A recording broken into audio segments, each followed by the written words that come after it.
e haiteresia kai lahi I he taimi tene whakahoko atu ai lea taritai. Kai he momenit ko ni kai ngā o koloto pe ke kapa atu whakapa ma kehe ma ai matakari o kona toru ai kere e kini. I would like to acknowledge the original custodians of this land in which we gather.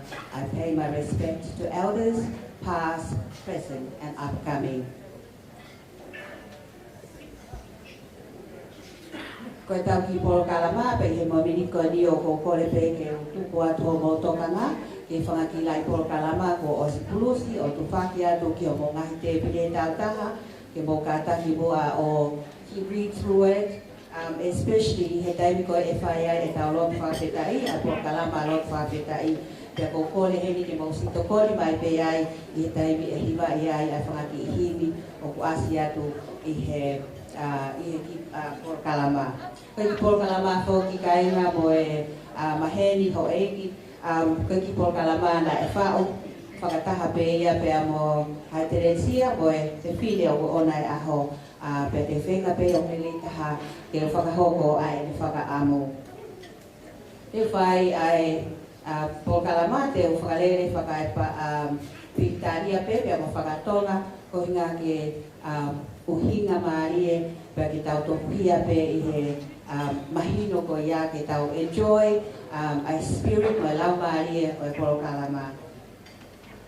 Pe ki mua pe te tau taritari mai ai kaunanga o ko ona I aho pe mo I kau whanonga. O ko ke mau ki o te tau toe whakaloloa he koe na ki tō mui ke tau kamata. Ka tuku mua e whainga maarie ko ni ke uhanga I o whakanofo ai tau te pile whakalangilangi.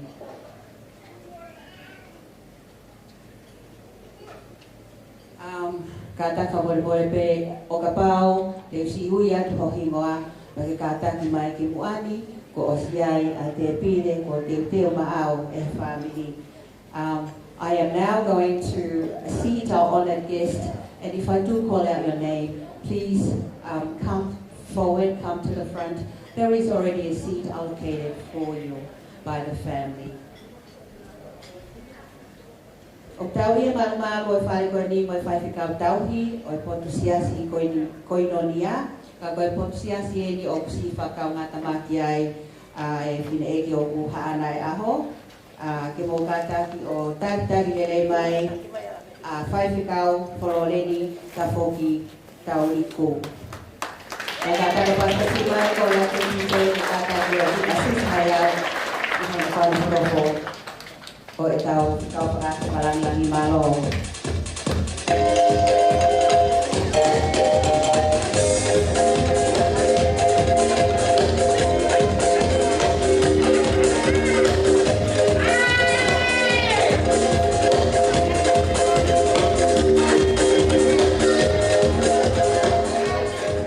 O tau I he malmalo e whare toa ni whoki pia mo e whai whikau.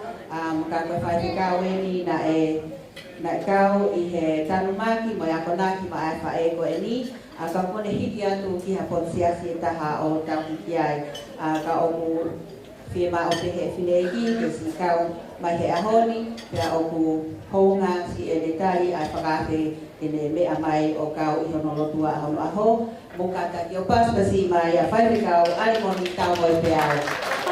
Please take off alimoni tau mo e pe au.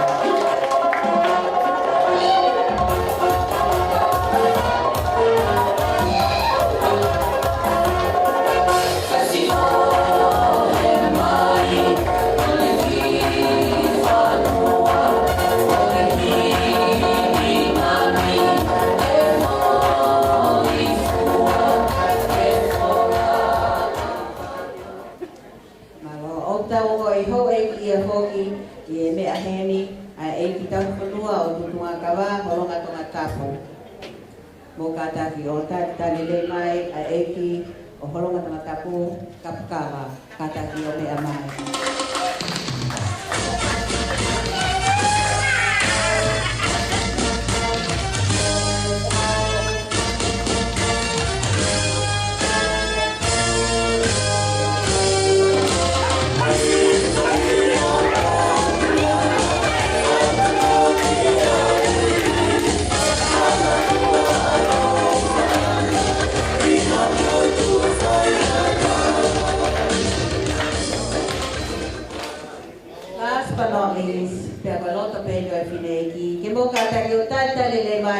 ta sa te se tale ki mahe o ka mo ia I te pile parangangi mo ka ta ke pasipasi mai a Elta se tale ki mahe.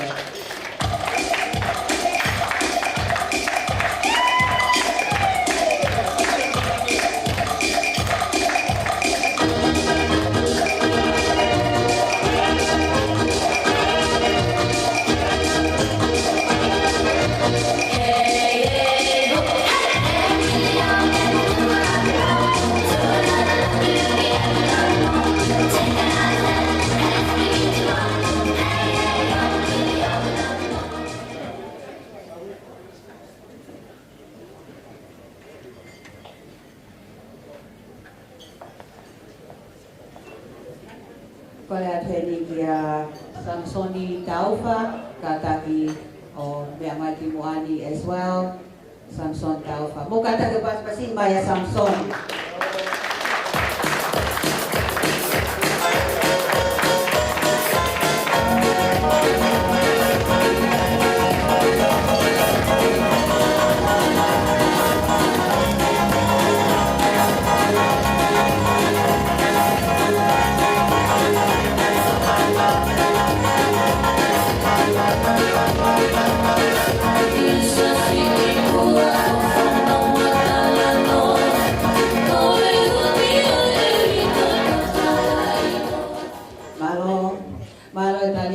Ladies and gentlemen.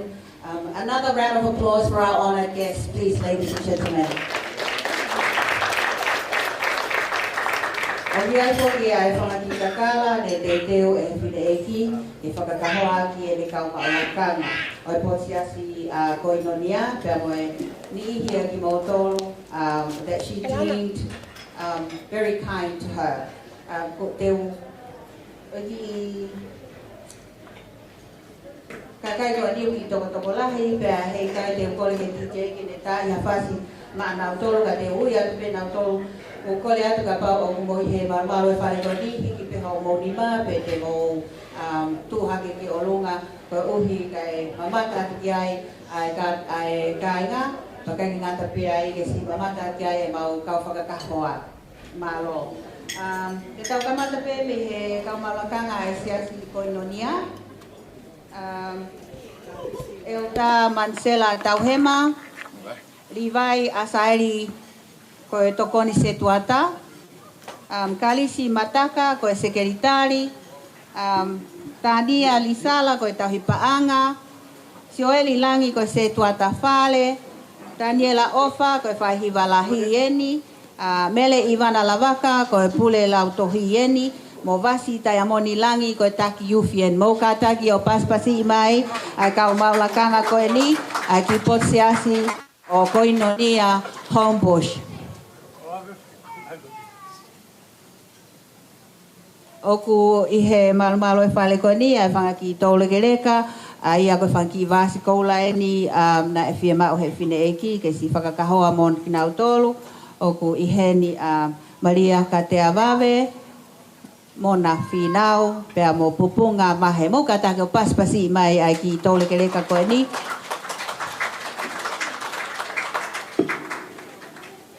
oku tau kau fata foki e malmalo e fale ko ni mo e kau taki lotu oku nau iheni as well from other churches mo kata ki o paspasi mai a faifekau si o pepote faifekau tonga tohotoa o heli foki mo ka o se tuata me he upo sias ke he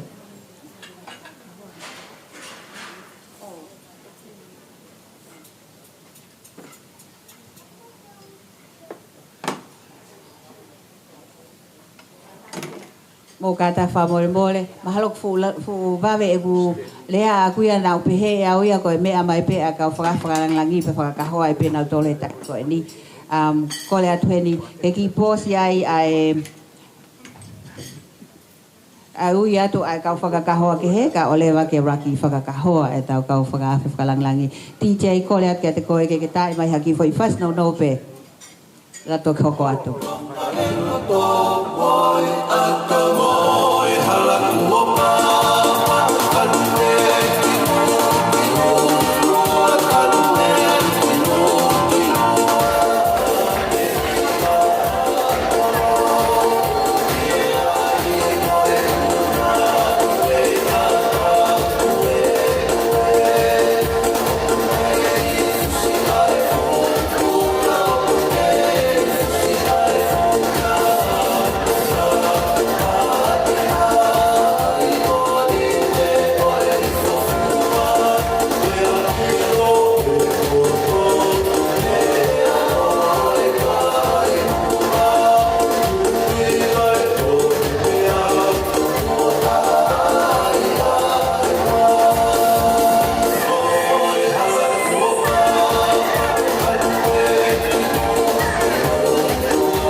kau whakakahoa makehe ni e kau whakaate whakalangani.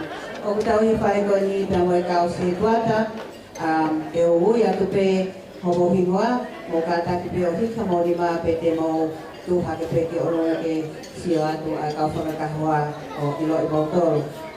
Kau se tuata e ni o kunau i heni mautau tolu me he upon siasi kehe. Fisi ilo se Mautofu, Samsoni Taufa, Tupou, Tuipulotu, mo Panitaito, Moriteka. Hoga tahi o paspasi mai a kau se tuata ko ni, o kusi whakakau mo kinautoru i he whakakahoa, pero whakakakala. O kutau i heni fōki, pia mo e tauhi o e Katolika Siasi Samato Ignacio me Antrue, o e tuate Loresio, mo katahi o paspasi mai a e tuate Loresio. Na ia toki mo ngai kakala mafi tutu anga kala ai mo sami talangi eli ko matapu le whakanofo kama ka oku ikai ke i he whare ko i mo ki tau tolo kusi i whoko utua. Oku te mao i whakakakala pia mo e kulu motua e whami tamai a whakatau mafi ko matapa o nakau whakufonga tuia e mahapale. Kulu motua e whami whae a whakatau mafi o whawhawhonga tuia e te vita e risi pare napa. Ulu motua e hoa o whakatau mafi, o luangi, tabake, kailangi. Tama e nitanga e whanawa whakatau mafi, una loto tuiono. Pa e tangata e whanawa whakatau mafi, no isia sale mo ya kiola.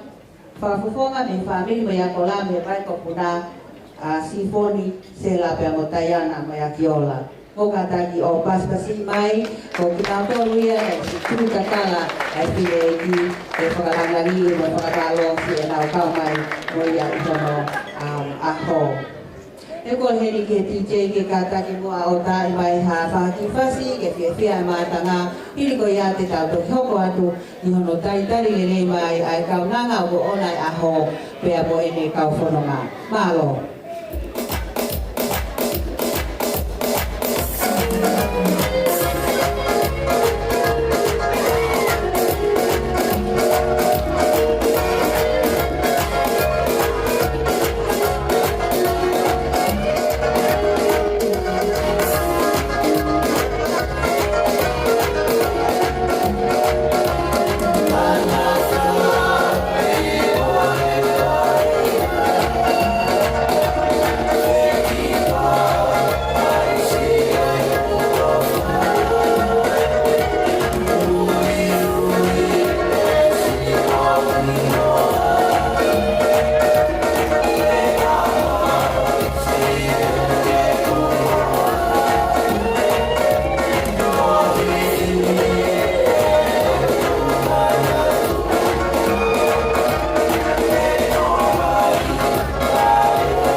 kaunanga o kuonai aho pia mo ene kauwhanonga.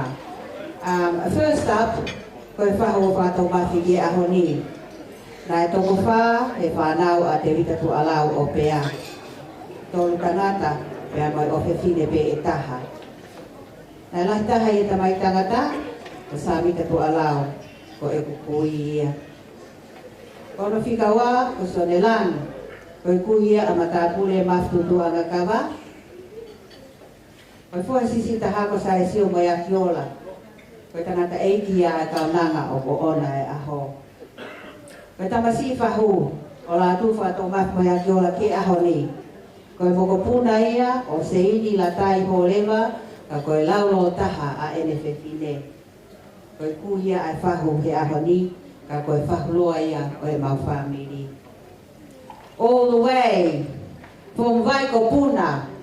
Please put your hands together for Luke, Lulu, Aika, Vale, Olie, Waikopuna, Waikojam. Come on, let's go, DJ, come on,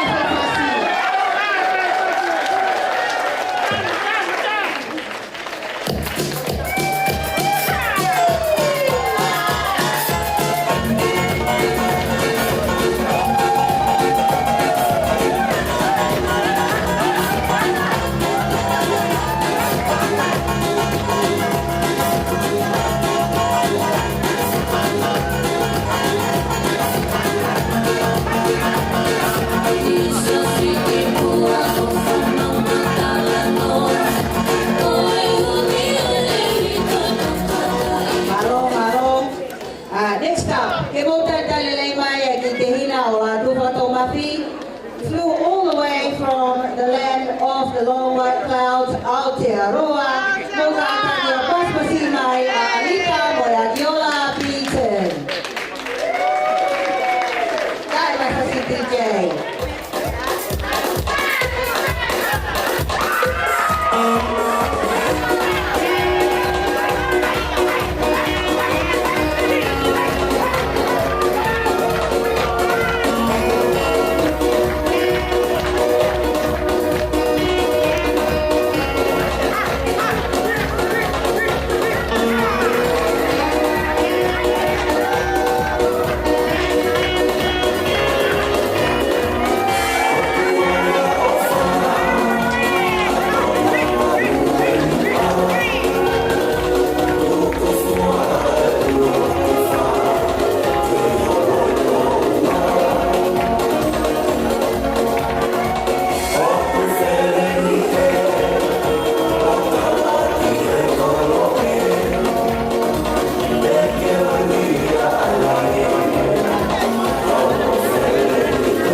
Ke kau mai whataha te maalani e aho o na kumewhine. Tau au mawhulu mawha, Resito koski e se te tambangi ki e whakarere e whareroto i singiana o holonga toka taku, pēne sito ka wholau mai. Please put your hands together and welcome Nongsia Sale Moya Kiola. Mano DJ.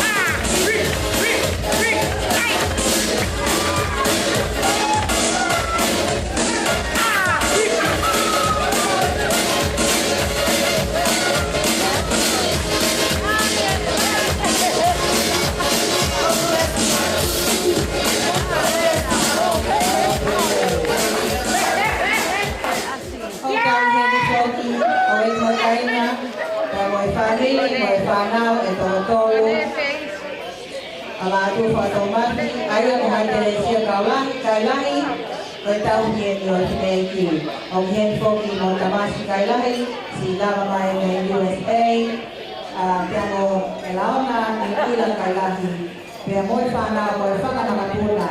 Please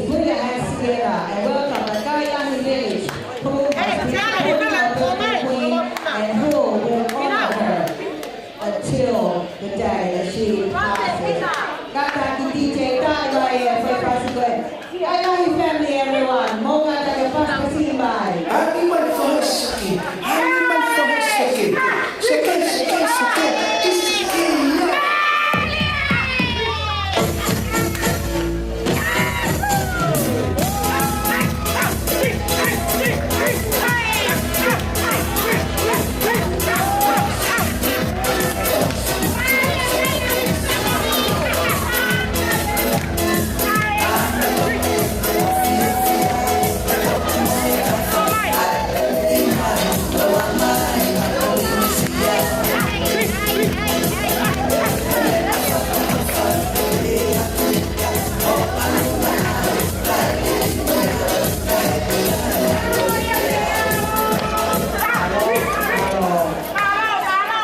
Kagkakataon ako kape o kaya ikaw pa ho.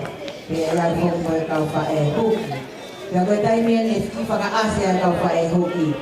Bunga tayo tayo tayo maya pag-ipa huki pagkatong mafi. Pa huki ko mo tayo miyan. Panaw anorisia, panaw ahetoa, kamoy panaw amalupe. TJ, kata kita ay papasok.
Imoa peta lelemay akaw nanga o doon na aho o kakatite kau paya po hati pagkamaamaala mahati kuntua seria kakay o daw mapataway ni helpe ikaw atin na pipili o aho.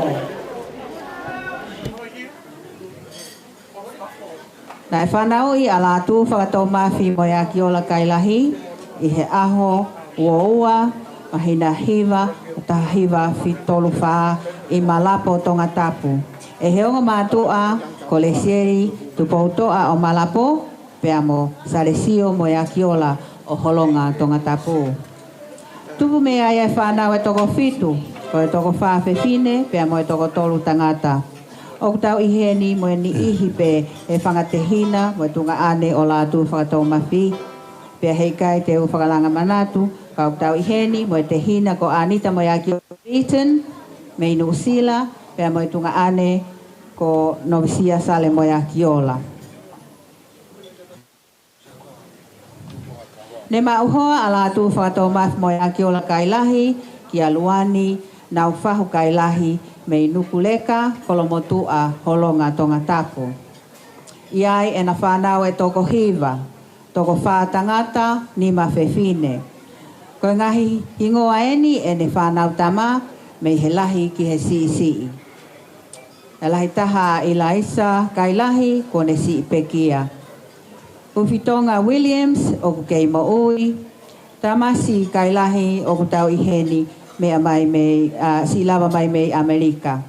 Wasinga toni kailahi ko ne si pekia. Hai tere ne sia kailahi ka ko e tauhieni o e fine eiki. Eni tipeta ale ha uli o kusi kei mo ui pe. E laona kailahi o kune kei mo ui pe. Moturiki kailahi ko ne si pekia. Tupou surieti ko ne si pekia.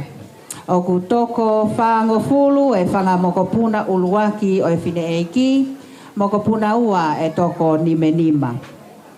O ku whakakaunga tamaki ai whineki I he Pōtiasi Koinonia Strathfield Homebush. O ku fua whatongi ai hono o whiwhine e taha ai ako haiteren siaeni o ku se tuata o kune mawelakanga ko se tuata I he ki Pōtiasi Koini. Koe koto tāpuaki he koia whoki o kune si tauhi ai whineki. O kune manako ki he lau mauloto e ngahi vesi wholofola me I he tohi tapu. Manako foki ki he tui pea mo e tō ngoe matalai akau. Monu ia e ka koe whewhine o kune apasia ki a Sihova ene mo ui I he lea mo e ngā ue. Koe mo ui eni a whae whita ko eni. Ladies and gentlemen, ko kole atu ke mo kataki o mea haki ki o lunga. May I kindly ask that you please stand up to welcome our birthday queen, woman of the hour, ke mo kataki o me haki ki o lunga malo.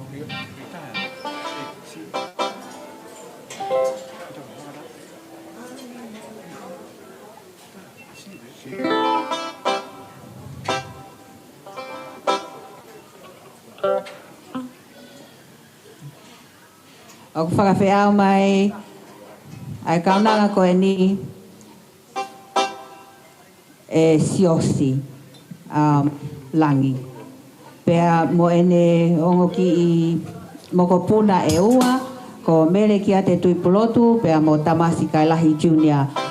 Ladies and gentlemen, please make welcome the birthday queen, the woman of the hour, Latu whakatou mafi moia kiola Kailahi. Malo DJ.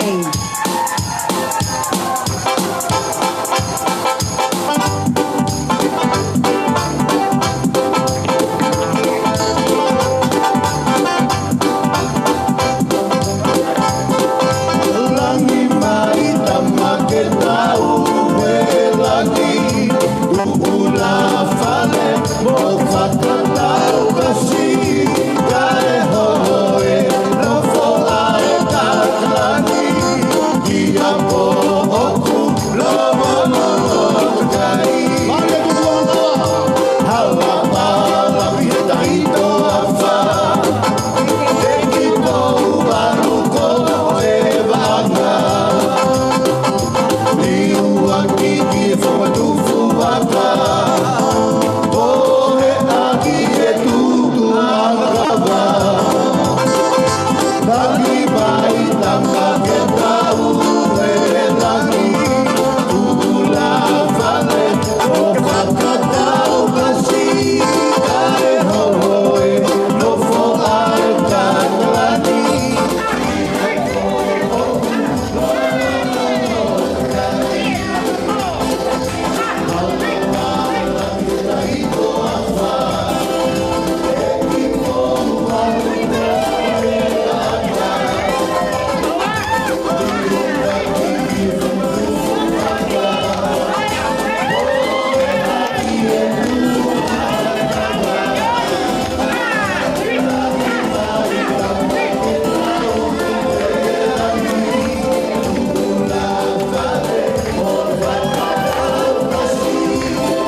Please be seated.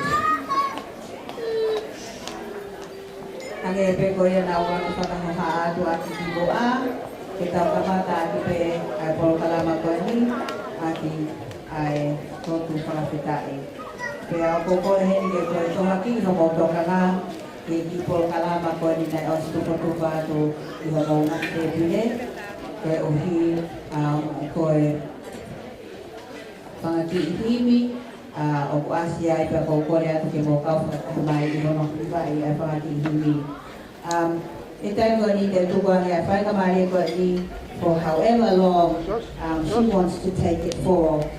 Te tuka whaini mai koe ni pia moe taimi kotoa pe o kune whia mao mai whaiwhekau tene tataki ai lotu whawhekai, hoa lotu whawhekai o anho ni whaiwhekau flore ni ka whoki kai ruku ke mo ka taki o paspasi i mai malo.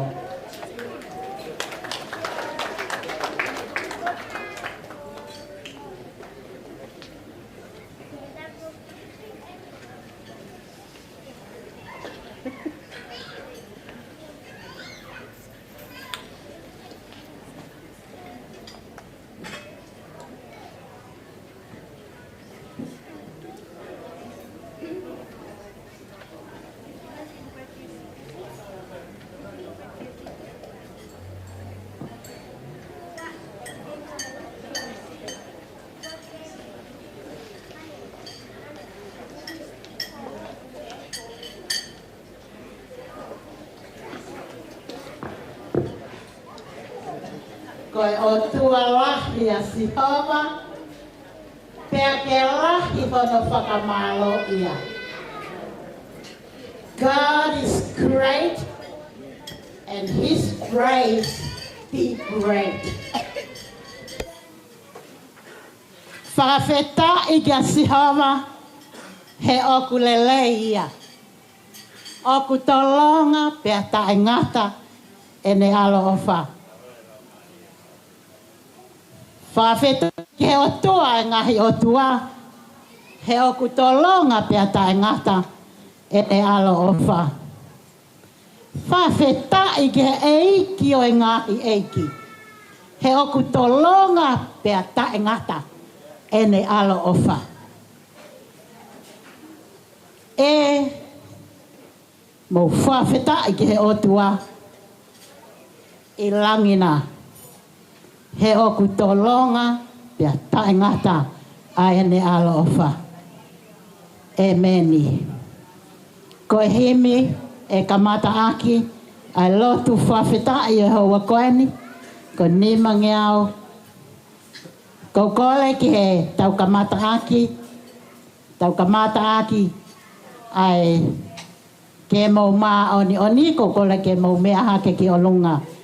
Ke tau kamata aki. Ke mau maa oni oni. Malo. Amen.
himi oroaki, o te oi angani. Ni mangea uhono ngofuru mahi wata ko whakawhei, ai tawataha o kulau, ai tau himi, o ala mai.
Ku lotu, te whai mai e lotu ai e ki.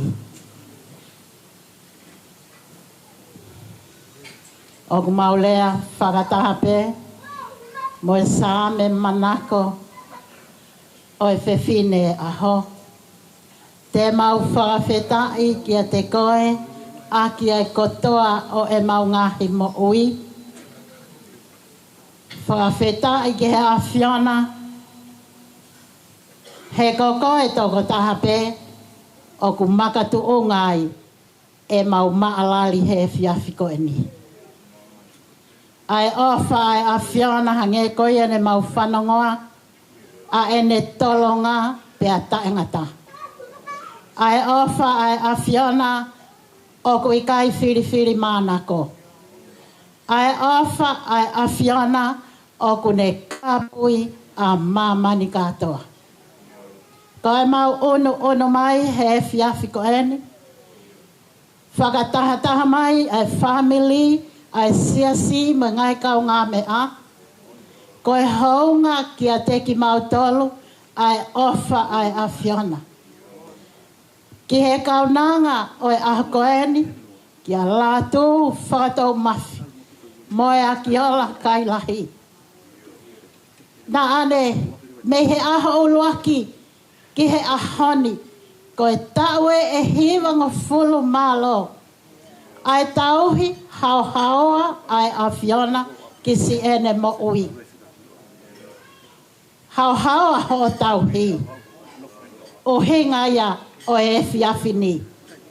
Pea mau ono mai ke maalali, ke whakaha i ke he a whiona, o ku hounga mo oni, ki a teki mau tolu a ho ofa. A ene mā oni, a ene hauhaua. Makatu o ngai e mau māta ai kaunanga whaka ofa o e whiawhiko eni. Nā ke ui pē ki he loto whale o e family.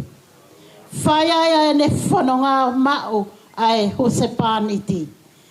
Pea tauhi pea mo e whanau ku ke whakakoloa aki si ene mo ui. Mo e ngahi moko punako toa pe. Ai family, pea ke ui ai ki he siasi o a whiona. Ai tumu a ene mo ui. A ene mātea ki ai a whiona. Ke hilio pe i mamani katoa. Ai huafa maa mo maa oni. Pea mo e ofa ai a whiona. Mo oni pea e pēteli ake. O ku mau tolonga mai makatu unga pe i ho ofa. Ko e tolonga mai ai kaunanga, ko e ofa ata pe ai a whiona. Pea e si i anoa, ai whakawheta i mo e maalali o ku mau whaini. Ke whakatatau ai ofa ai a whiona, lahi whauwhaua. Tā i maalie ai, pea lave monu i ai, si o kaunanga he whiawhiko eni. Pea mau ono mai ai ki mau tolu. Si whanau me Bay Amerika. Family me Nusila. Ki mau tolu i Australiani. Mau whawhetai. Mo ki nau tolu ku ma mata mai he ope. Ko nau loto marie. O ku mau kau whakataha he aho ko heni i he whakawhetai. Ko e mau lea pe ia. Ko e whakawhetai pe. Ka ne tae oua ho o kau mai. E i kai hae whiawhi peheni. Ke mau ono mai, o hiwa haleluia, o hiwa hosana, ke whakamalo ia, ai ofa ai a whiona, ku tā i mali ai ho kaunanga, lave monu i ai se ono loto whale, fie ai mo siasi, kai o mai ngahi kaunga mea. Whakawhetai, pea mauto e whakawhetai. Ke tae ngata ki a te koe, i he tauhi koa ke whai, mai kaunangani. Whaka ofa, ai kaunanga, i loto motua. I he tauhi mai ai a whiona. Si ene moui, o au si ai aho whakakoloani. Hangai fofonga mai koe maulotu pe ia. Maulotu pe ia kei hoko atu pe ho mo whanonga. Kei hoko atu pe ho tau whetuku mai ai ke lesi. Mo e tāpua ki lola. Ki hono sino, si ono atamai, kai mea te pū si ono laumari. Kei whai ai pe ai ne whakakoloa si ono loto whale. Kei whana mea lelei pe, ki si whana au mo e makapuna. Ke family kai o maa si ono whatongi ai he siasi. O tua e koe maulo tūpeia. Ke hanga i whafonga. Toi tāna ki mai. Hanga hita u whonu fia. Hanga hita u whonu he melino.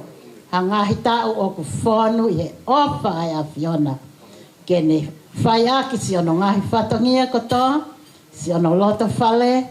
Ke i loa pea kalaisi.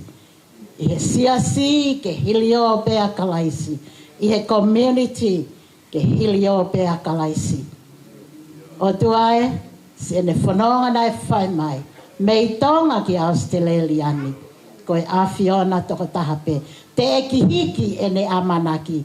Te ekihiki e ne tokanga. Te ekihiki e ne ofa. Te ekihiki a e ne tui. Mo e ne whalala. Mea te koe toko tahape.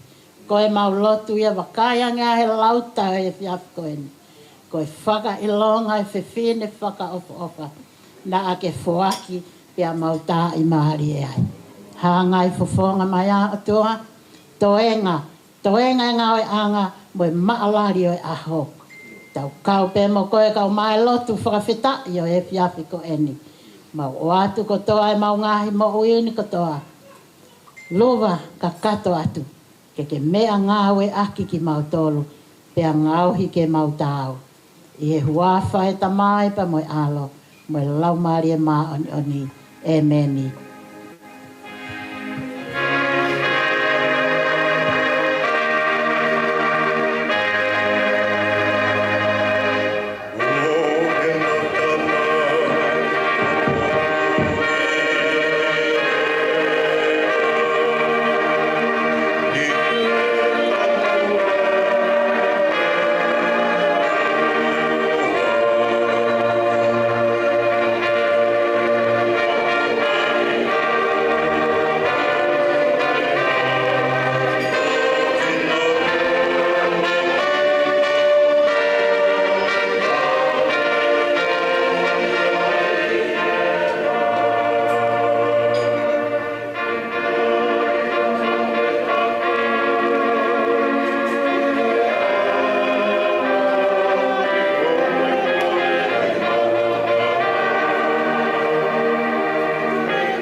Pelesoni to ia same te autoluval a te evita. Ko same na koen mataine pefte. Ai te loa. Te whawhetai ka te koe. A kiokulo tō koto. I he ao a hao tua. Te taha ape ki a Fiona. Te punou. O hanga ki o te mpare tapuna. Pea te whakamalo i a hohuafa. Ko hiko ofa mo fai tonunga. He kua ke whakalangi ho tala ofa. O holo atu. E ua whakato. E aho na tau tapai na ke tāt. Na ke on hai. Ki o kulau maari e. Te au te oai. Ko i ngā tui o mamani. Te nau whawhetai ki a te koe. E siova. He ko nau whanongo ki e ngai. Tāri a hau wholawhola. Pia te nau puaki ai ngahi a lunga o siova. He okulahi ai langi o ona.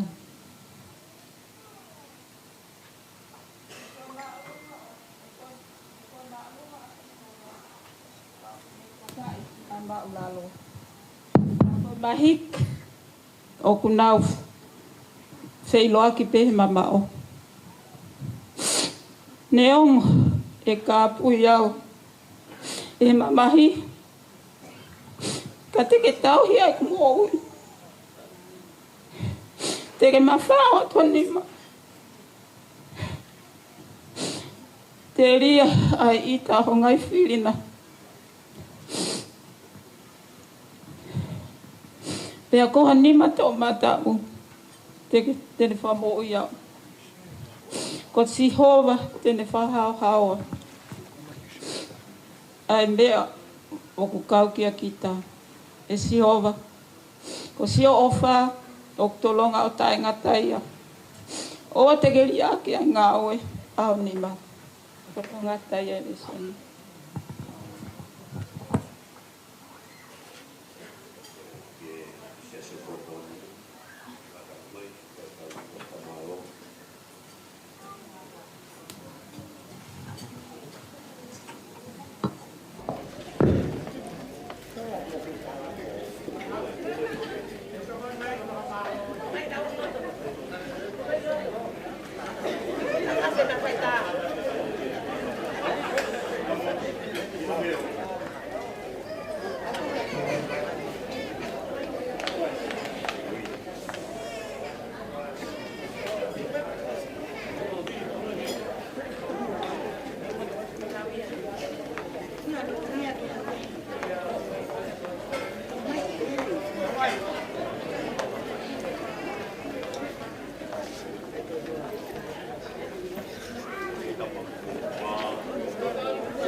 fieta e te ki. Amaro lahia te kaiwa, kau mai kau hira. E tai miko ni, ko tai mea ni ke tā puaki ai, ai te whine te white e aho. Pako whakawhi i mua, a whai whikau arimoni tau moe piao, te ke tuku te mua se taleki ke tau kau kotoa pe ke tā puaki, ai te whine aho. Te heia kasoni ko lava mai se tuata, tau hitu te tau lima ke tau kau pe tā puaki, ai te whine aho he aho ni e.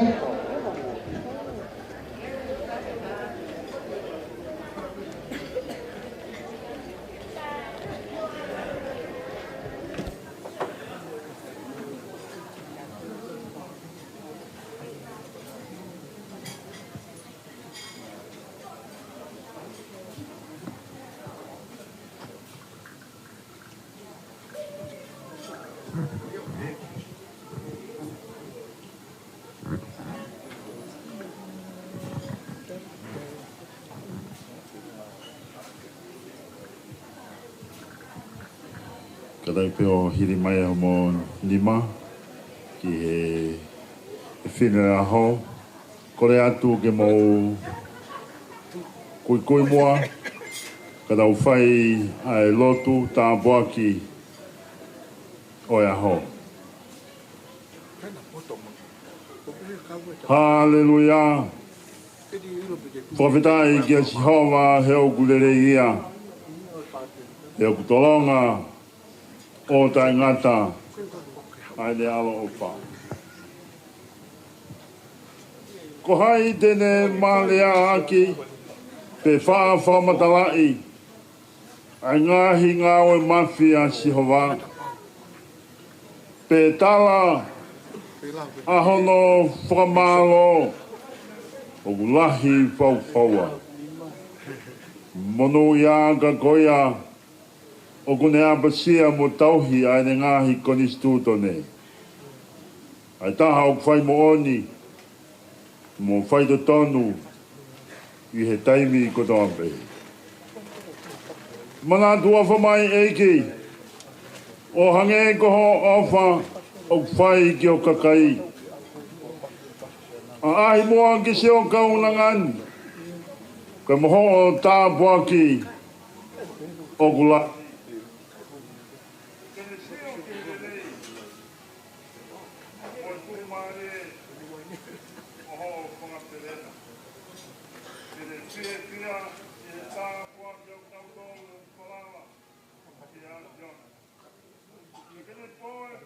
Wataha mo ho ngā i tofia.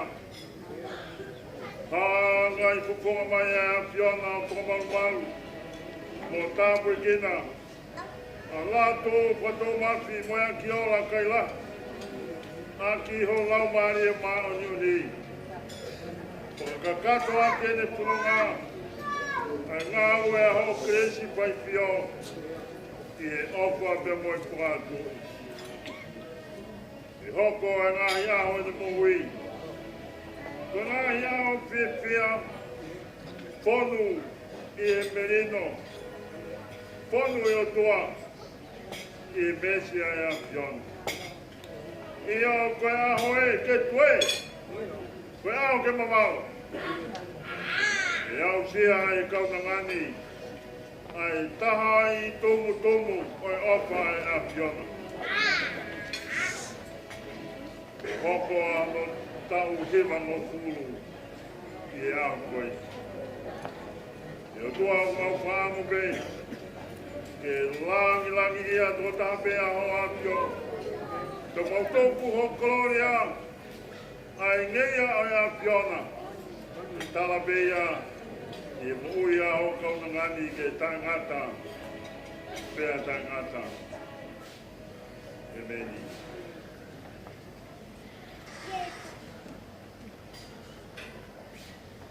Latu, pato maki, moia ki ala kai lahi, Ke tā kuaki mai ko e si hawa mo ne tau hiki.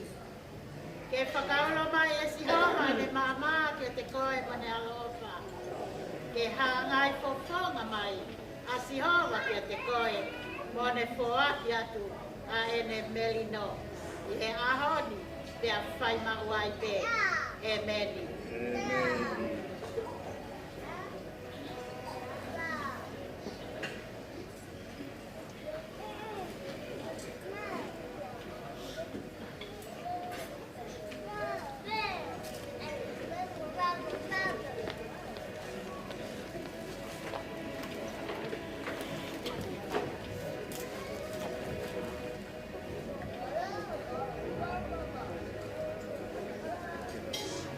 O a whehia te tawatanga ke ni rawa e hini, ka take o mea mai.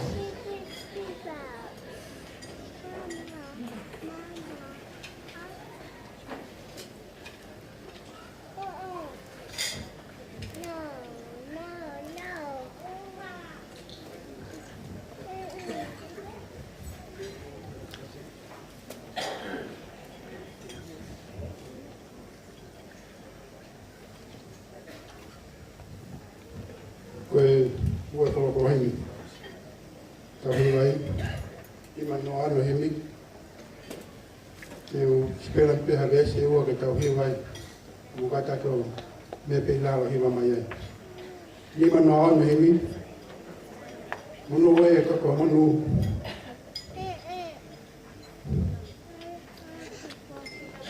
E to mau hei kone. Ne tare tau hotu, kawe tau ne koto.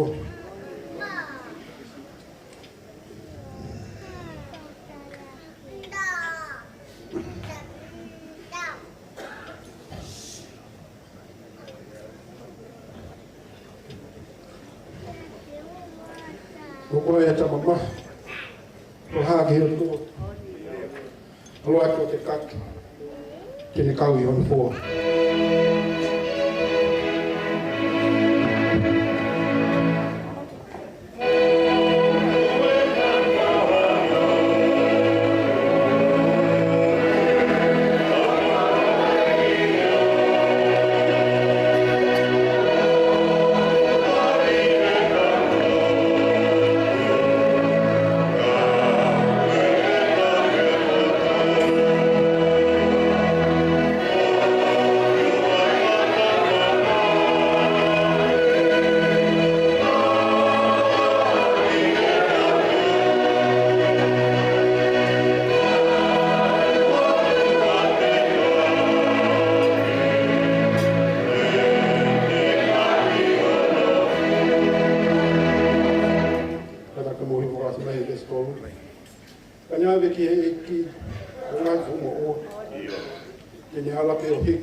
Koe la waia e tau lotu tā pua ke whewhine aho. Kai tuku moa ke tau whakawhe i he whaiwhikau ke lawa mai o tā puaki a e tau hoko atu. Malo.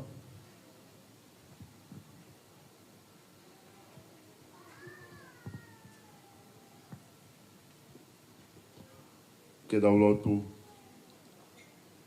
E doa mafi, mau tai marie i he ala ofa e a Fiona. Pe ko whawhei ki maundolu e he loto whare. O la tō whatou mafi moia ki ola, kai lahi. Ke mau kau whataha i hono kātoa ngai. Ai kātoanga ai o tua pe mohono kakai. Mo mau kori kai te koe. Ai mea tokoni ko teu. Ko hipe ke whakakoloa aki. Ai kātoanga o e aho koini. Tā pui kina moa e hea Fiona. Ka tōpia mi ai hamau inasi. Tuku ke whakakato akia ho mau ngahi whatongia. Ke whaki atu aki e mau mo ui. Mo ui e kaunanga koeni. Ke langi a tō tāpea ia e a Fiona. Ke wāwhau i sisu klaisi. Ka ko mau whau mo ui. E meni.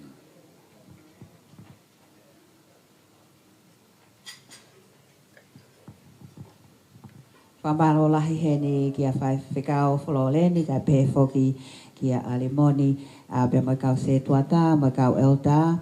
Ka pē whoki ki he ki i a potsiasi koinonia malo apito koe lava ia si ngahi tāpuaki ma ai ta hine o ko onai aho.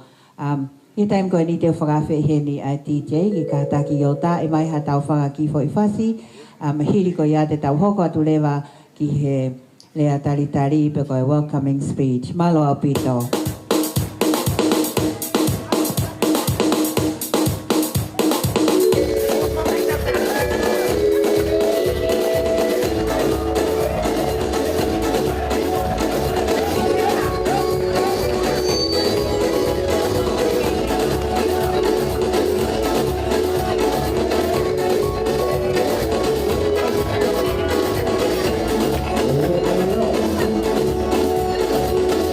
Eu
Fatulowat.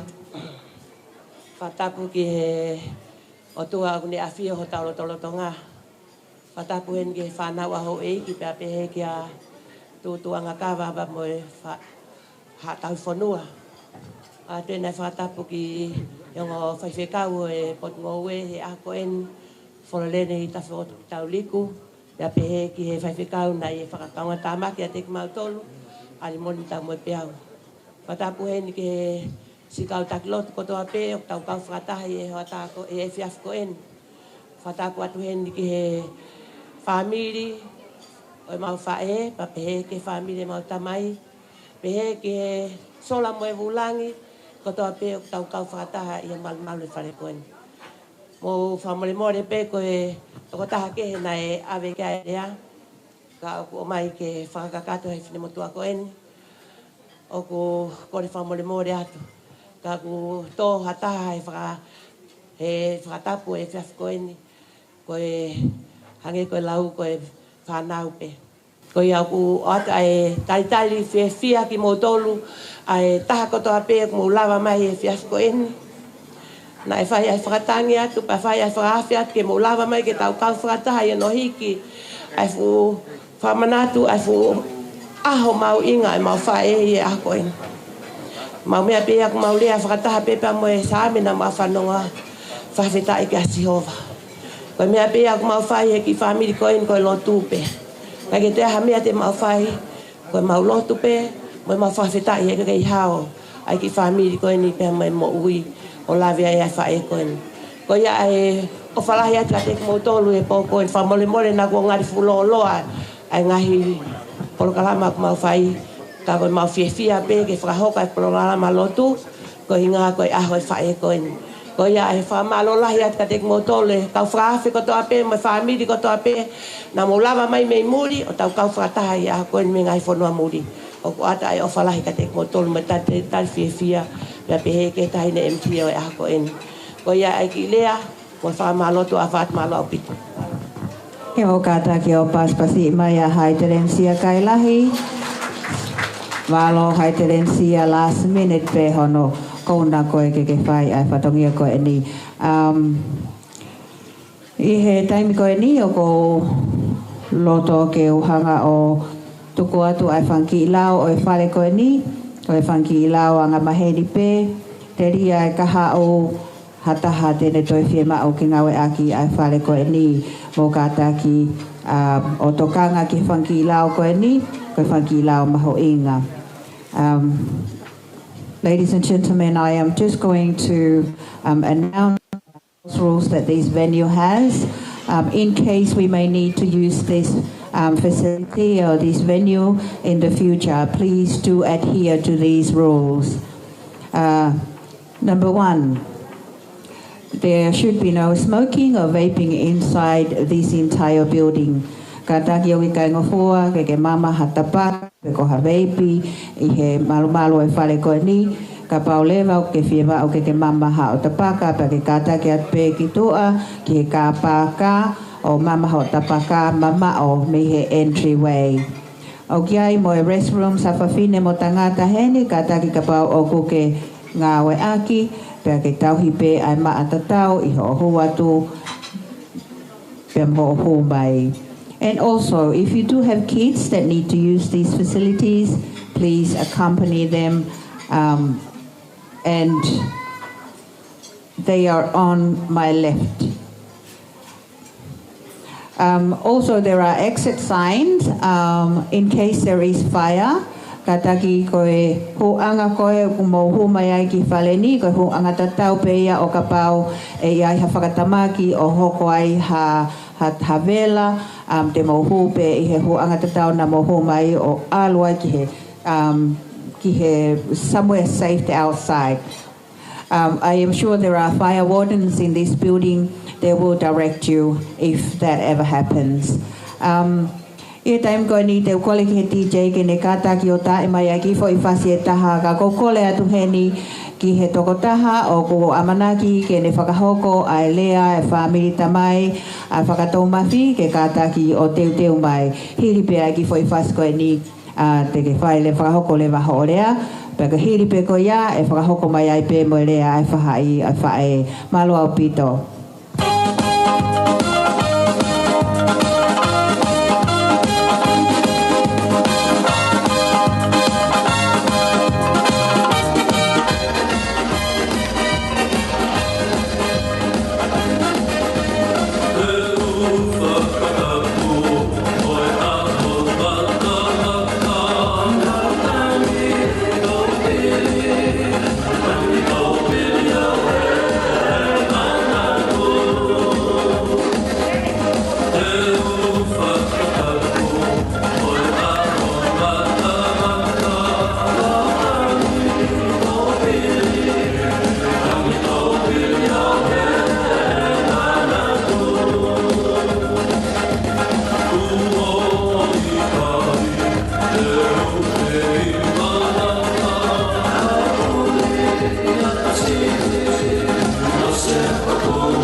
Kole peke u whadura wat.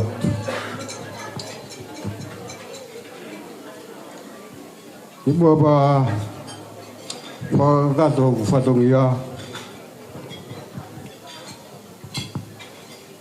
O kore atu heldi pe kui whaleni ahro ngā ki he hau. Ro ngā ki hau kada ki o lawa magi muani.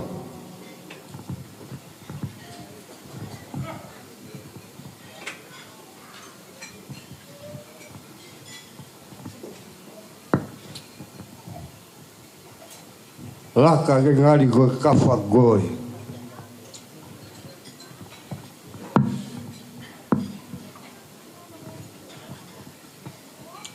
laka hake ki he, paka mole mole. Tango tu he o malu ia kepa. Koe huinga ia nai ai, homo kafa. Ko kulele me aku me kolo tau pea.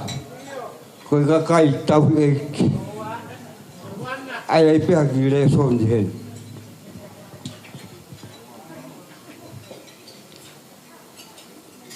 Kole ke whakatulo. Mo pangai o fia.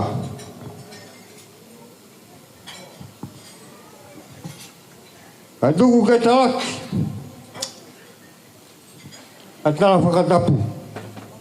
Ai mo tuan.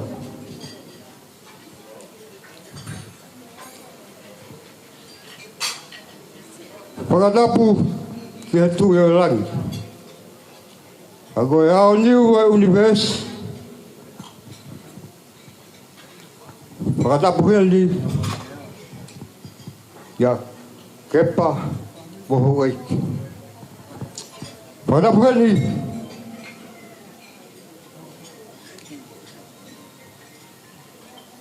Ia o whaiwhekau. Kau maha riwai. Whakatapu heli.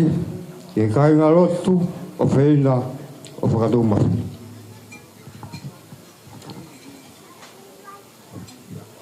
Whakatapu heli ke kai ngā iki o Kapukawa. Whakatapu heli ke kai ngā iki o Luani. Me awha te au. Awa tawhaki e whamiri. Whae. Ai kaunanga o kōna e pēwhtei o e honi. O whakatapu atu hen. E kai ngā lawaka me pungapai ko puna. Ai solo mo i wukulangi, ai whamiri mo i maheni. Whalao, ai tūho mo taimi. Ka mō mea mai, tau tūko ria ke langi. E whawhetai mo whamaro. Ngā maka maile mahui ngā ea koe.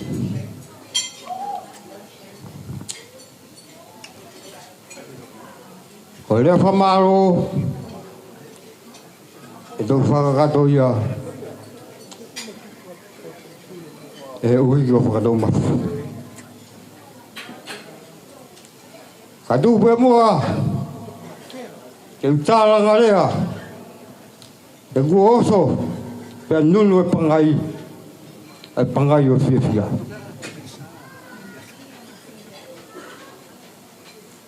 Koe ahoa nia e wakuho, koe ahoa nia ke talaki, ai tupuanga o whakatou mafi. Amore pe. E ngā ue ke kakala. Tahai ai ngā kakala tupua e whamiri. O ku taurota. Ke lawe atu. Ke tuku au mo e akalawa o whamiri. O tupua ngā e whamiri koini. Ke whakamore. Ako whai halau eiki.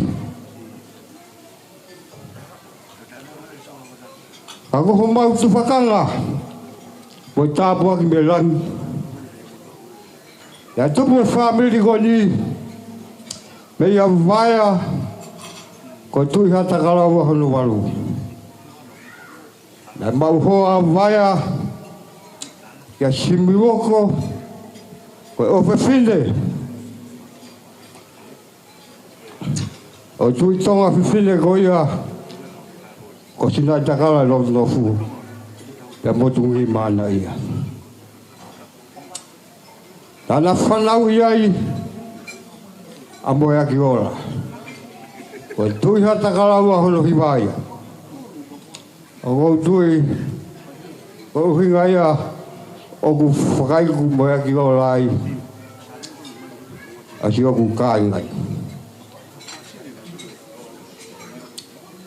Lai mau hoa a moea ki hola o ruaki ia lātu tamba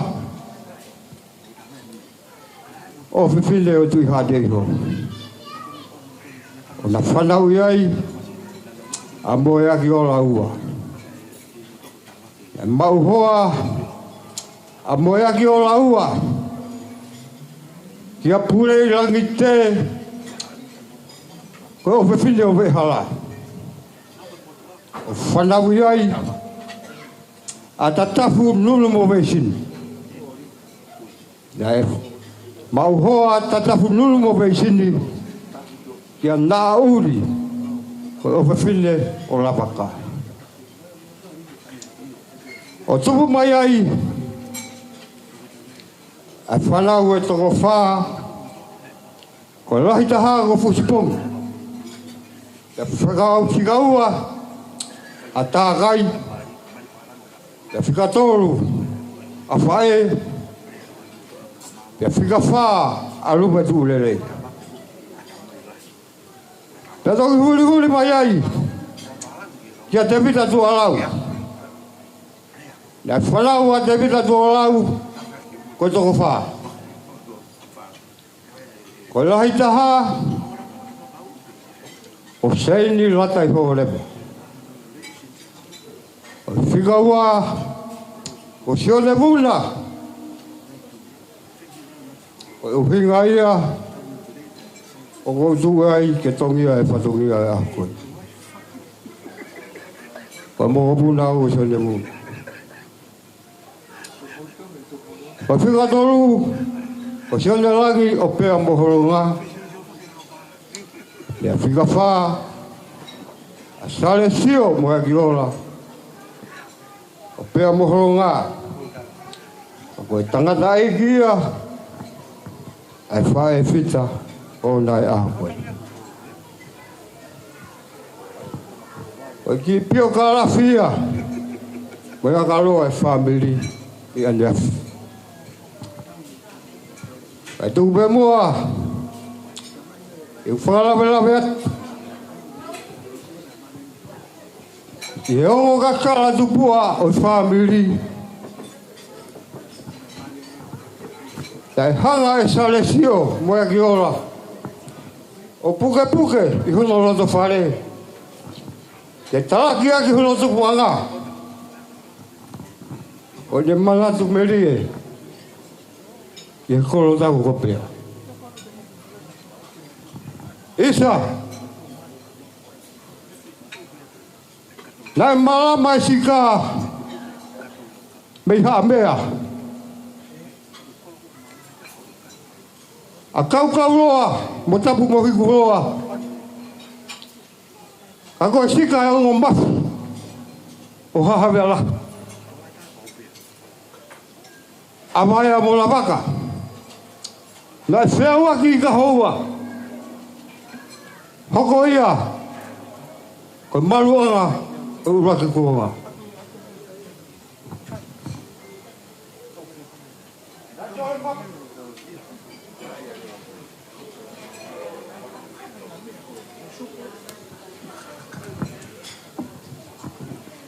Na toe mapuna e sika. Mei waka te fua. Mo funga matatoa.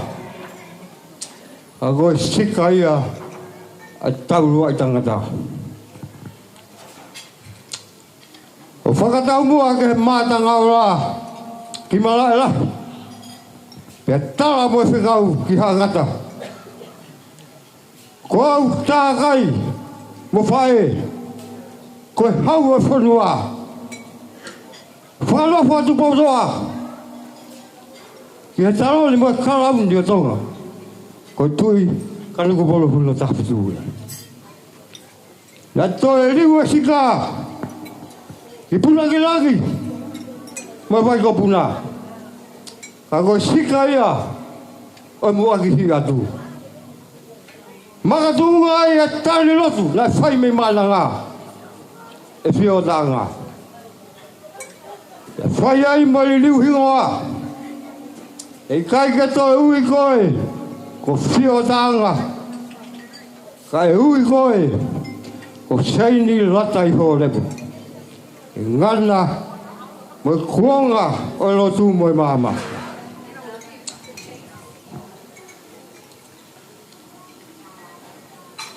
Oi hala whanonga ia. Mo ngā ue. Ai whanonga mua e family. Taru me ono. E kua taku. E nai mokoi. Ai whai kuonga. Koe a honi. O mua waka e vai a. Pea kua la mākona e la e lapaka. E tau ai whanua i tonga. Pea ku taku e haani. Koe maru aki whanua. Whamora mora pe. Horonga e hau. Na kua hehenga harea. Pea tapakitua. O tamaki ai e whakatua merie o ia ho. Mohono moru maru. A tuku pēke whakapuri mano a tuaki. A whakahoha tuani. E wholangaki. Ai koroa fufu. Ai whae whita koe. E hongo ia. Koe me awha. E whakamana tu aki. Ai aho koni. Hono mahuinga. E whakamau. Pea rutai. E whakamau. Pea rutai. Ai ngahi mai a kafu.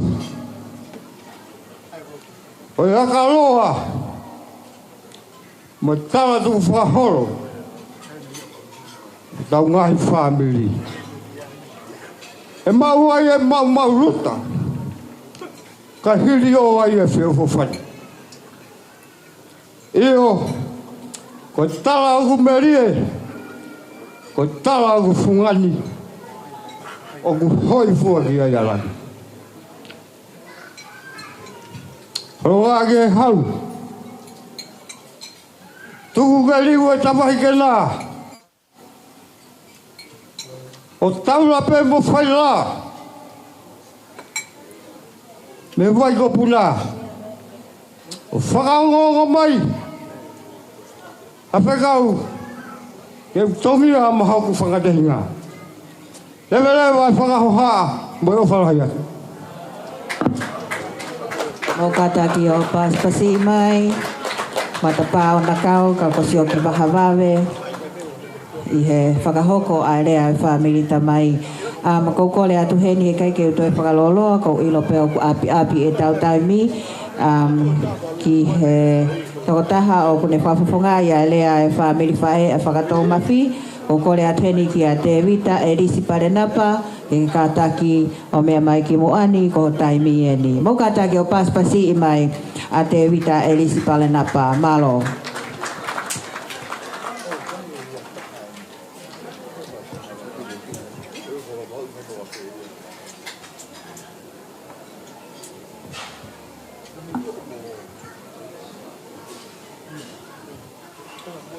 Kole peke o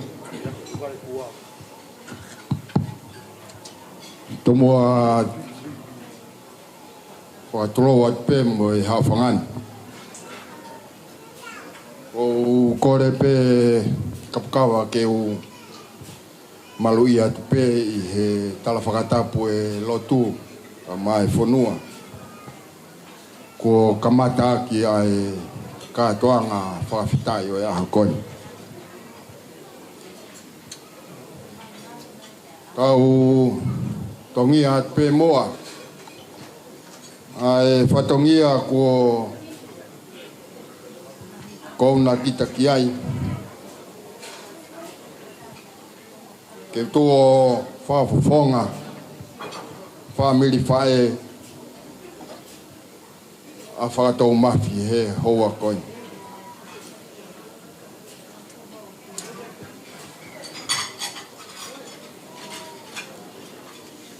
O ko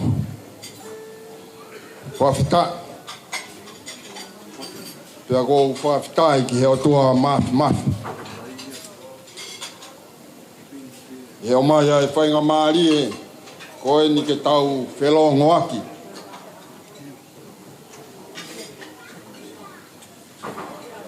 I he maalari, pia moe tau whakaotua, kua whakakolo aki ai whine eiki. Ko whakatou mafi, manongi he toa, toho toa.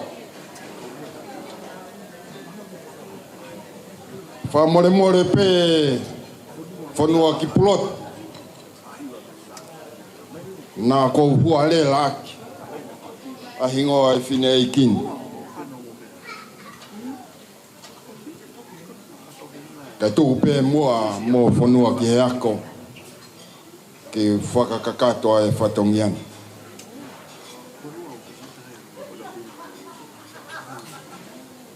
Ko e whae a mafi ko tupou. Manongi he toa. Toho toa. Tupu a nei o mātua. Ka pukawa ka mai tangata i whakau. Koe maurele mai me niwe. Ko hingoa e tangata i ki ko toho toa. Ko whine i ki ko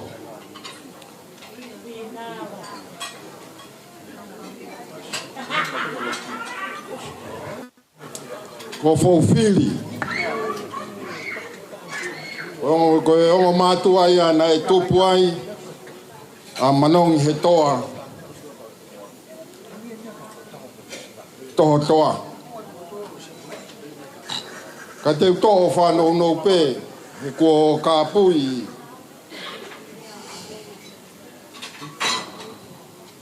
Ai reani he raki reapa teu tō mai pē ai konga ke whakamanatu aki. Ki a mafi ai whangawhae ka mai whangakui mo i tupuanga. Ko toho toa pia mo whauwhiri na e na whanau e toko ono. Pea ko e whikaua he whanau ko William. Pea ko e whika tolu ko manongi he toa, toho toa. Nai wholau mā manongi he toa, toho toa me niwe. O hau ki Malapo. O Māori pea mo e whiwhine ko whinau tonga. Ko e tu whiwhine o wahai tonga. O na Māori ai pea mo whinau. Ko whinau me i Malapo me i Hangongo. Pea na whanau iai ha whanau whiwhine e toko whaa. Ko e lahi taha, ko lawini.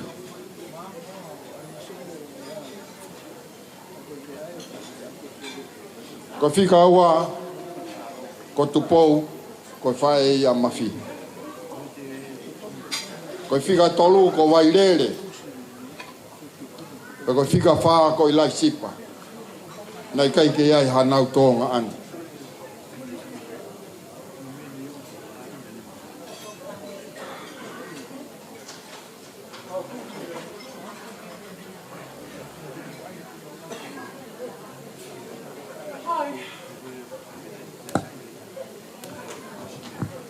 Koe kau whiwhine koe ni, na whakatautalu aki. Mei Hangongo, koe losene o Hangongo.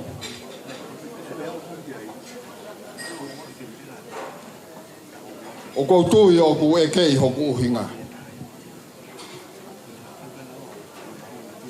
Kau lave si ia pe ki ai. Ko vili ami ko i whikau ai a he whanau. Nea no foha ko vili ami wholau. Na hao alo mari ki wawau ki mataika mo whiwhine ko uheina. Whanau e toko nima. Lai taha ko sela. Ko whikaua ko he lami. Ko whika tolu ko kato kakala toa. Ko e tamaia e tok tā tonga kilo toho toa. Ko whika whā ko sione e lisi toho toa. Ko e tamaia. Pe ko whika ni mā ko whirila. Nei maari pia mō kawa atoa palu o holonga. Whakatau mahi. Manong he toa kaila. Ko tui pe ko tā siri at. Hakonga ho tupuanga me ki imot mama koin. Kai te mau ha rea whiunga. Ka maa ku whamiri ni we o ku nau i heni. Ke mau hiki ho langi. Pea ke mau tālai ho whakawha i ea hau koi. Pa koi aia ku mau ka whatahat pē mo tangata ik whaiwhikau. I ngā hilotu moi hu fia. Ai hala whanau ngau ke whōwai. Ka wang pēa ki whapuripuri e whamiri koe ni. Ka pkawa ka maa e ongo taloa eiki. Koe whamiri koe ni nau whakawhiki ki pe he te au o owa he te au.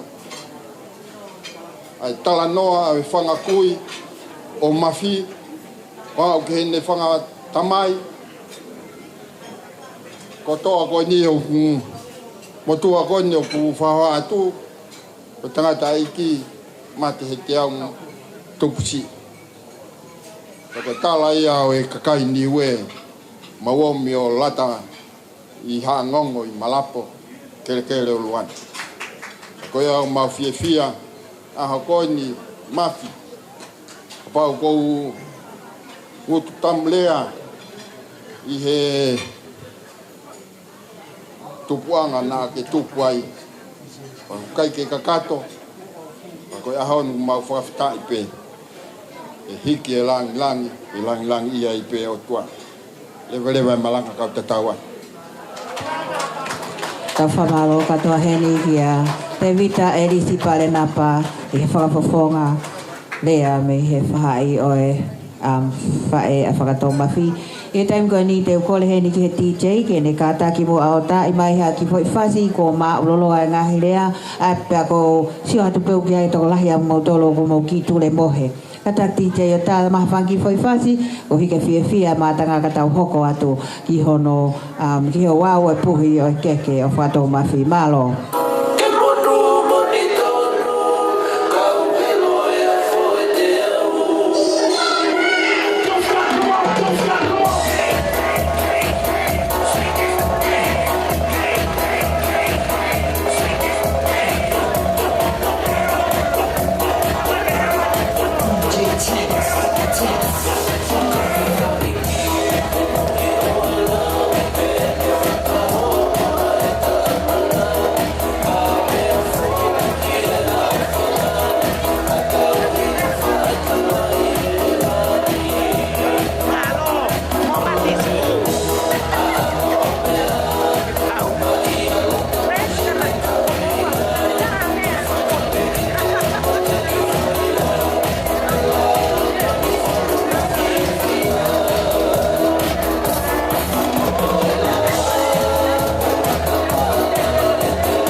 kata o toko ni e pene ki ke ne lava o puhi e ne ke he.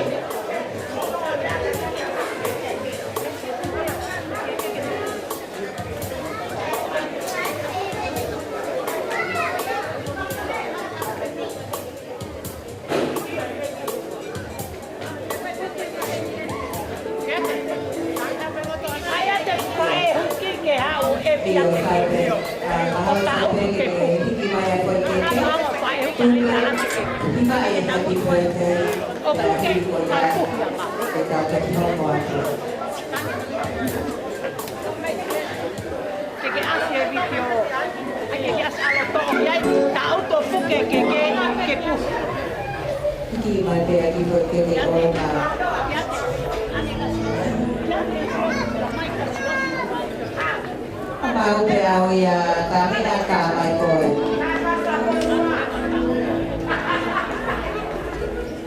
Happy birthday to you. Happy birthday to you.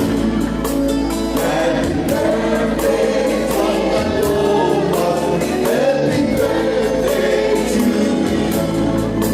Happy long life to you. Happy long life to you. Happy long life from the Lord, my friend. Happy long life to you.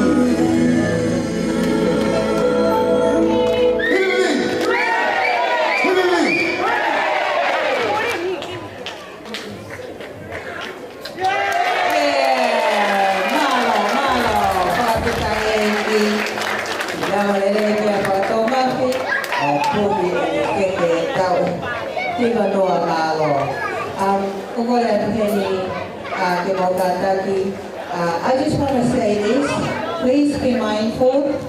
I should have said this in the beginning. Please be mindful of tau rotonga laivi I he mamata mai ai whaina rotange me he kolope.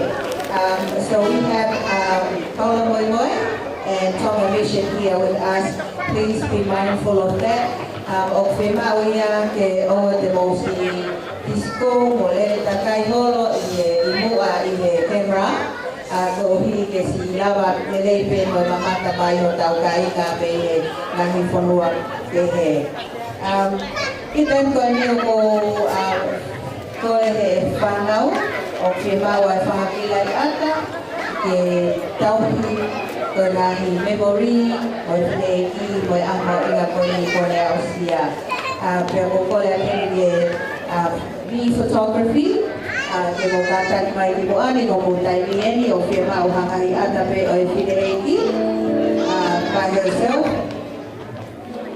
O sukoia tau koko tai ke ata o whineiki pe mo whahu whineiki pe mo te pire whakalangi whineiki pe mo hono tunga ane whineiki pe mo hono toko wa mafi pe mo te whanau mafi mo kotoa e kai ngā mo whanau mo te whangamokupuna mafi mo te potosiasi pe mo taha pe ke mao ke whaita I hangahi ata you're most welcome to do so. I thank you for the DJ ke le kata ki o tata mai pe ha ki foi fasi mamari tu pe mo e microphone ke o ui o video ke mana pe o taimi ko ke fai ai ana ke to ki ata ko ni kata ke te mai ai faho o photography Lulu Ore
Balon, kaya ito kayo negosiasi ang koinonia, hindi pa o FAE, hindi pa o ka-English.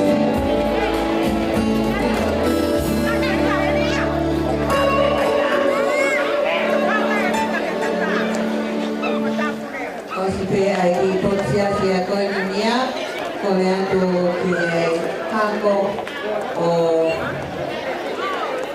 Samita hako sondelani, pero hako hako samita pero sondelani ko papel ko mo la vale pai toni, pero piepo que caiga pea o fotografi, o ya young assistants, possible ID community, o kata kilo peba o que ya la emisi, caiga vai ko puna o fotografi.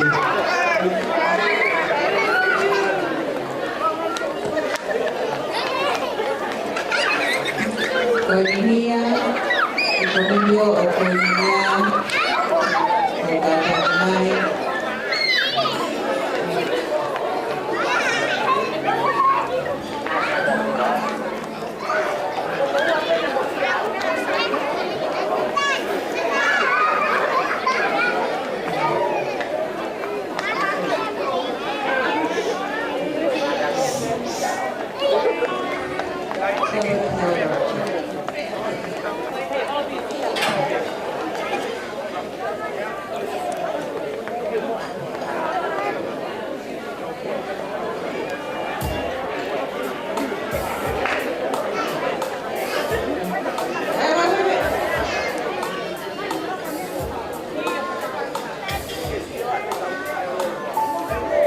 Please, when you come to the front, be very, very careful. These toppers and these knuckles have a tendency of making people fall over. Just be extra careful.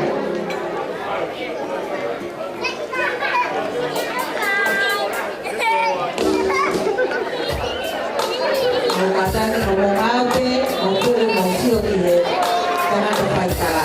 Mo siyo kami.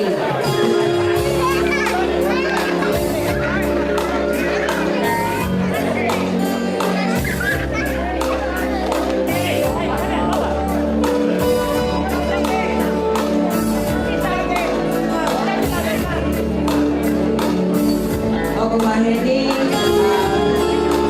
ako o sunelani, ako samita.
ko.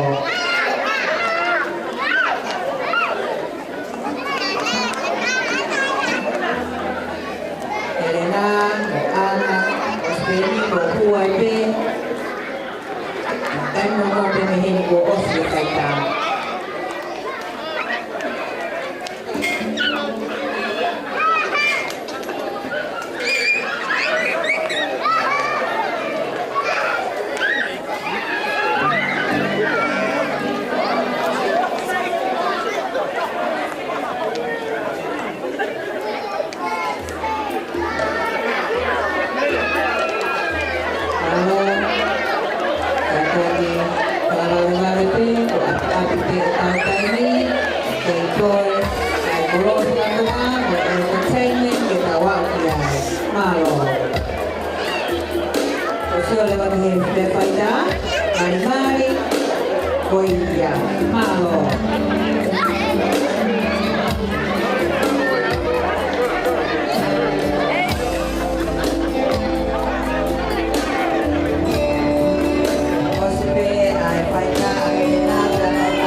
Hoy pagkain ngayon tayo ni tuko ay kaya na mali ng kato na ay pangapay inaw pagkoko mo lawawang ay bukantang yung pas kasima ang tao kete ko ni o Helena o Hinteka bukantang pas kasima Helena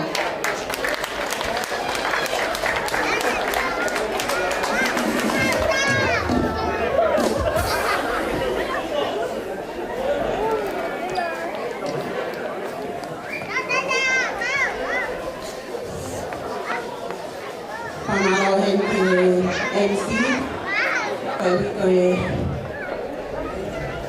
panamani o Owan o Bopole ke Ufang ke Kalamalo o Owan bertalafungan yo lotu ke Kalamata ya Sekita o Faditu kaya ta o ke Fahau Patu ai ki whakawia tua koe. O whafofonga, ai whanau, ma whakamagapuna, o lātu, whakatau mafi kai lai. Ko kuhi moa, ko Helena Moringeka. Ko eku whae, ko lai taharia I he whanau, ai tangata ai ko ia ko Salesio, mo ia Kiola, o Pea, te amo holonga tona tapu. Ko e whae hono hingoa, se imi la tai ho lewa tonga, ko ne pekia. Ko e whakatau hingoa ia, ke kui, ai whakoe ako. Koe tu moa ki o e keke a lātu whakatau mafi kai lahi. O kuhiti a ki ia, ai ke tonga whatua, o hiai mono o mga tupis.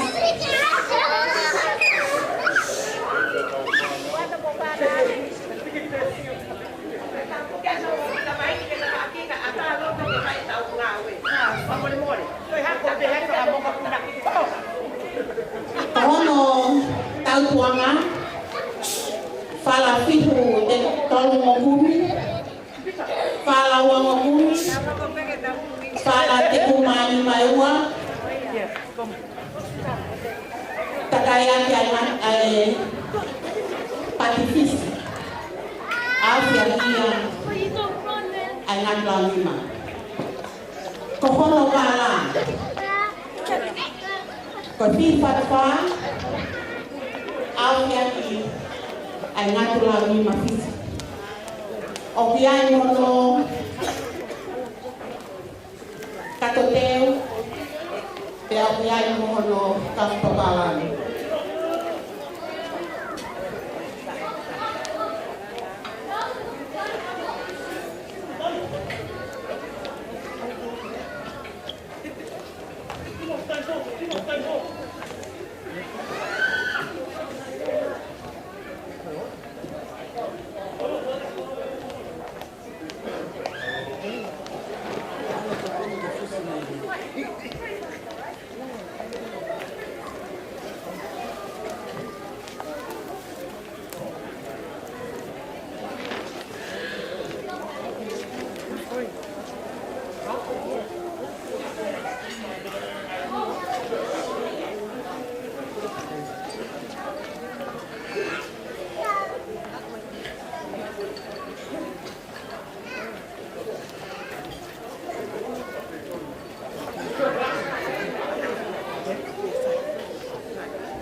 Ko keke koia, o mwhaki pēhea mai whahu, o lātou whakatau maki kai lahi, ko nunu, ai ka vale, o ni.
nungu ai kawale ore. Tatamo hai fia ai whae koen tuku o tai ka te mea mahi ana koen ke whakalangangi hono. Whamalo ahia he nai ai te ngā whatongia nā ke moai. Ka ko mea mahi honu te a mau whamalo o mau whiwhiara. Malo a pito. Ko te ki hono wā. Hiki a pia ai ke tonga ko ngā whiwhi. O kai mono wharafitu wa moku, ko whakai toka o awhia kai toka mono. Ke aki ai ke tonga whatiwha. O kui ai mono kako te, te aki ai mono kako palang. Ko te keia, ai whai whikau, ko tu moe, a whato mahi kai rangi e hea koi. Whai whikau, Foroleni takokitau itu. Tanapa.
Kau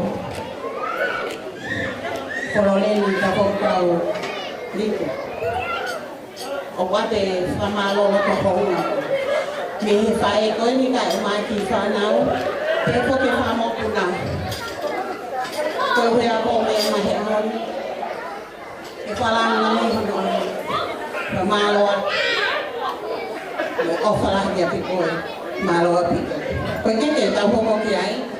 Hiki a kia ai ke tonga, te mono ngā tisi. Awha ke whala uango kumi, awhia ke ai toka wanoa. Ke aki ai ke tonga whatiwha. Tato teo, tau maa mai taku papalang. Koe keke ia, ai whaifkau, au whalau maani e ke whaunanga koe ni ngai kaplai. Pai kau alimoni kau dia.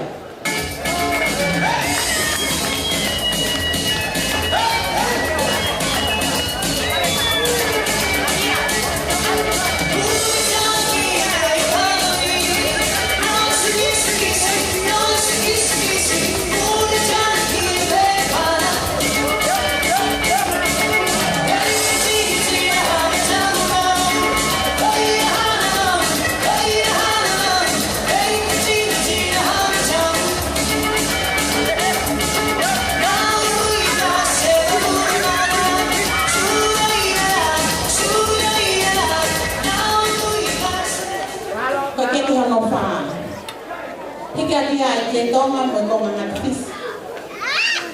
Whala tolu ngokumi, whala whito ngokumi, awhia ke ai toka wanoa. Ke te aki, ai ke tonga whatua.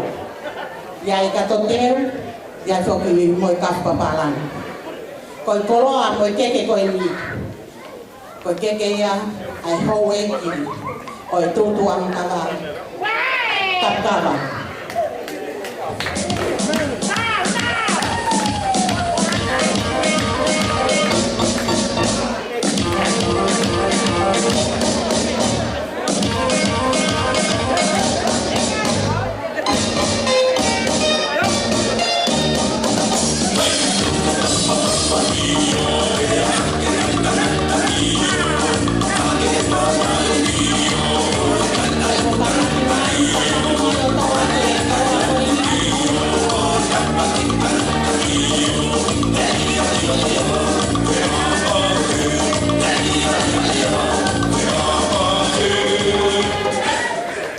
te tau hoko ki ai.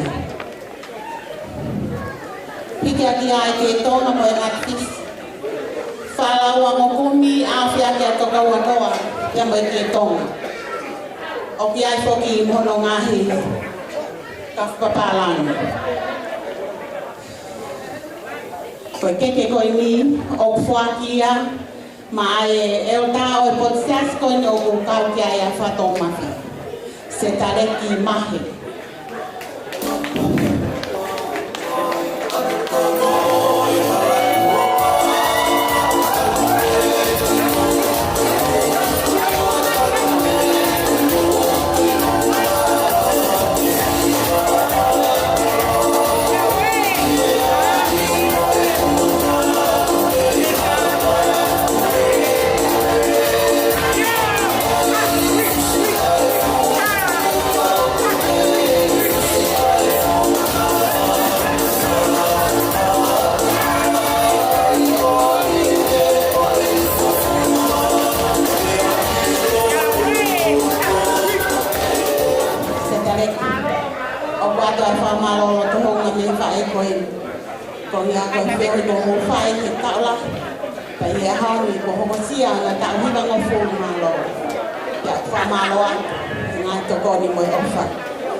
Ki whatongia te tau hoko ki ai.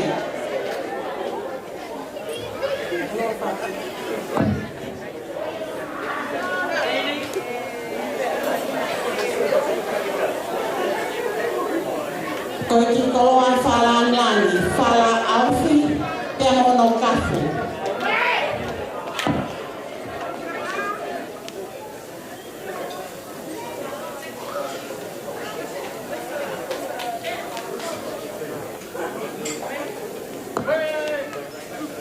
Koe ki koloa whala anlango e ni.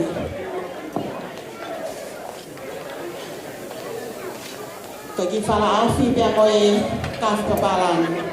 O whuakia mai se tuaka ko Vilisoni. Mea mai hea honi au kau ngā inasi.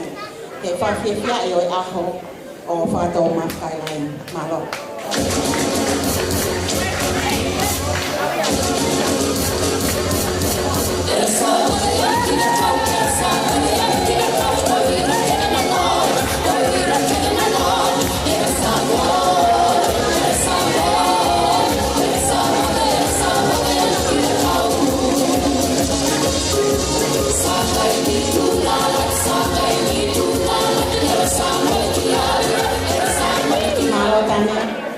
Ki koloa whalangang e tau hoko ki ai.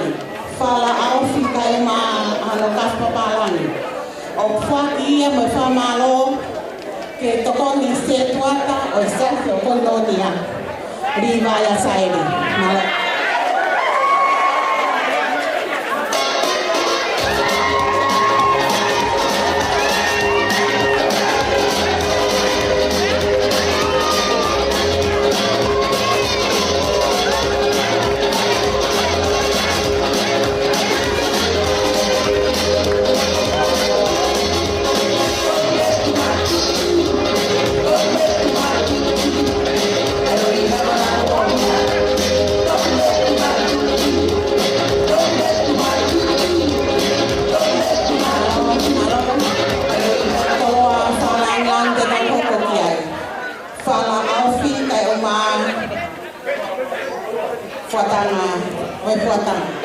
Iai mono kaspapalani.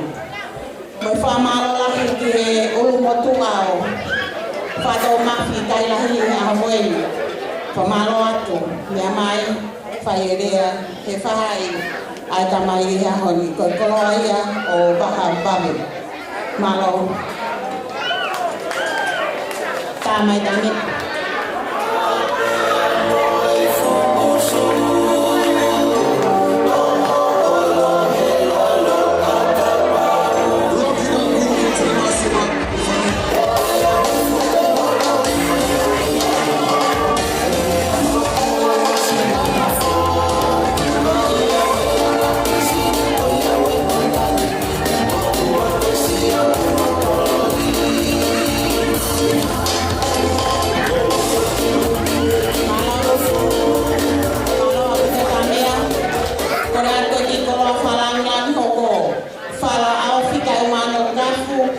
fuaki mo famalo ke ulu motua fa e a fa to mafi mo kata to ki fa long hifo fa e go e a family fa e a fa to mafi fuaki ati mate vita pare napa malo malo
nalato kaya kami kabuhong nga ho may amay ako kaya kato ang masiba benya ki family ko ya ko ti mia fa pena na la farika ka ho me ngede fala ofi tayo ma no ka fa bala malo apito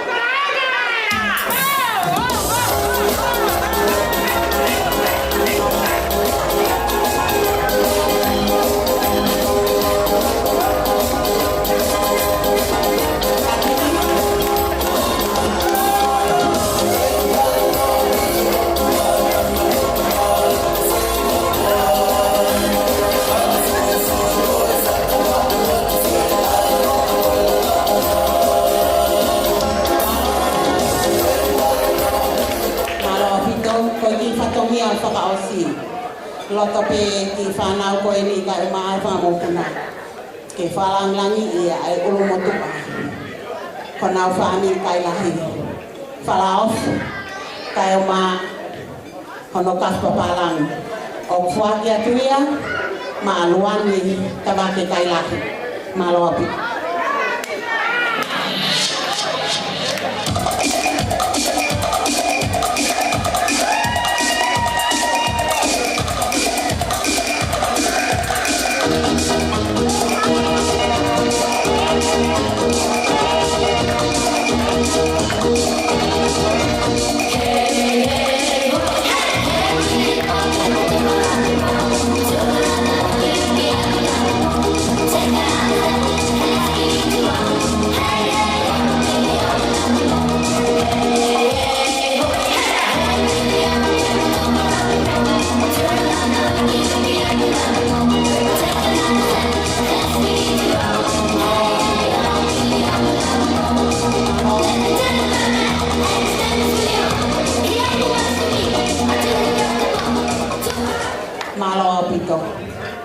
kompor family moriak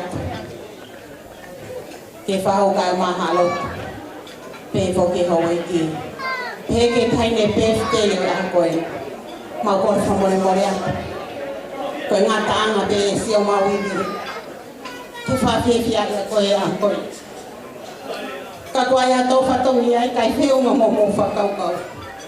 Whamore more ia ki mau toa whātou mālopu.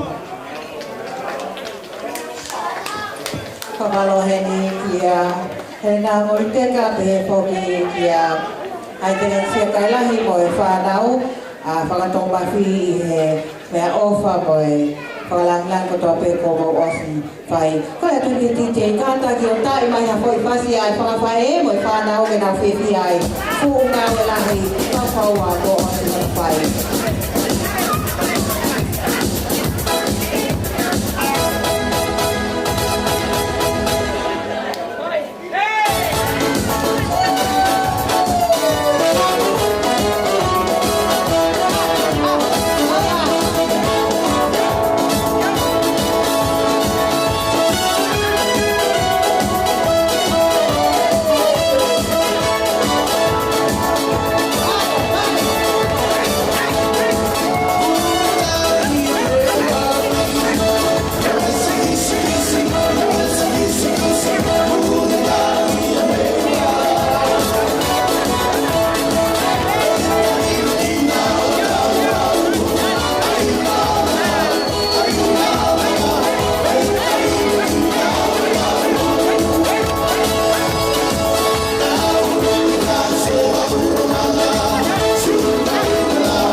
Helena, pe mo e whakatehina, mo e whakatau kete, i he lavalelei, a whatoria o e whakawhae, i e aho koe ni. Ladies and gentlemen, i he taimi koe ni, e o whakawhai i he ni, e o tā se tāle ki tau hema, e o whakahoko e ni ki rea ma whana. O asipe i he polo kalama, pe mo kātaki o paspasi i mai, e o tā se tāle ki tau hema.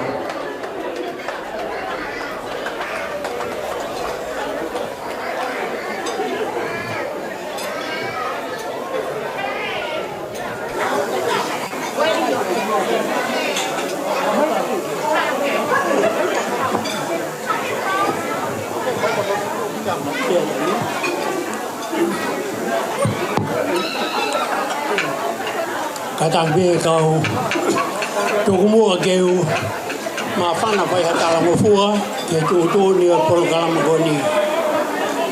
Mo ki kataki mua ke i longa hifo, tau mei tuko.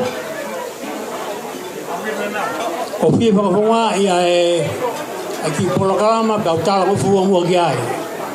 O ki mutua ko se tarek mahe, nei foa whareroa, ka ko no foi kol mutoa.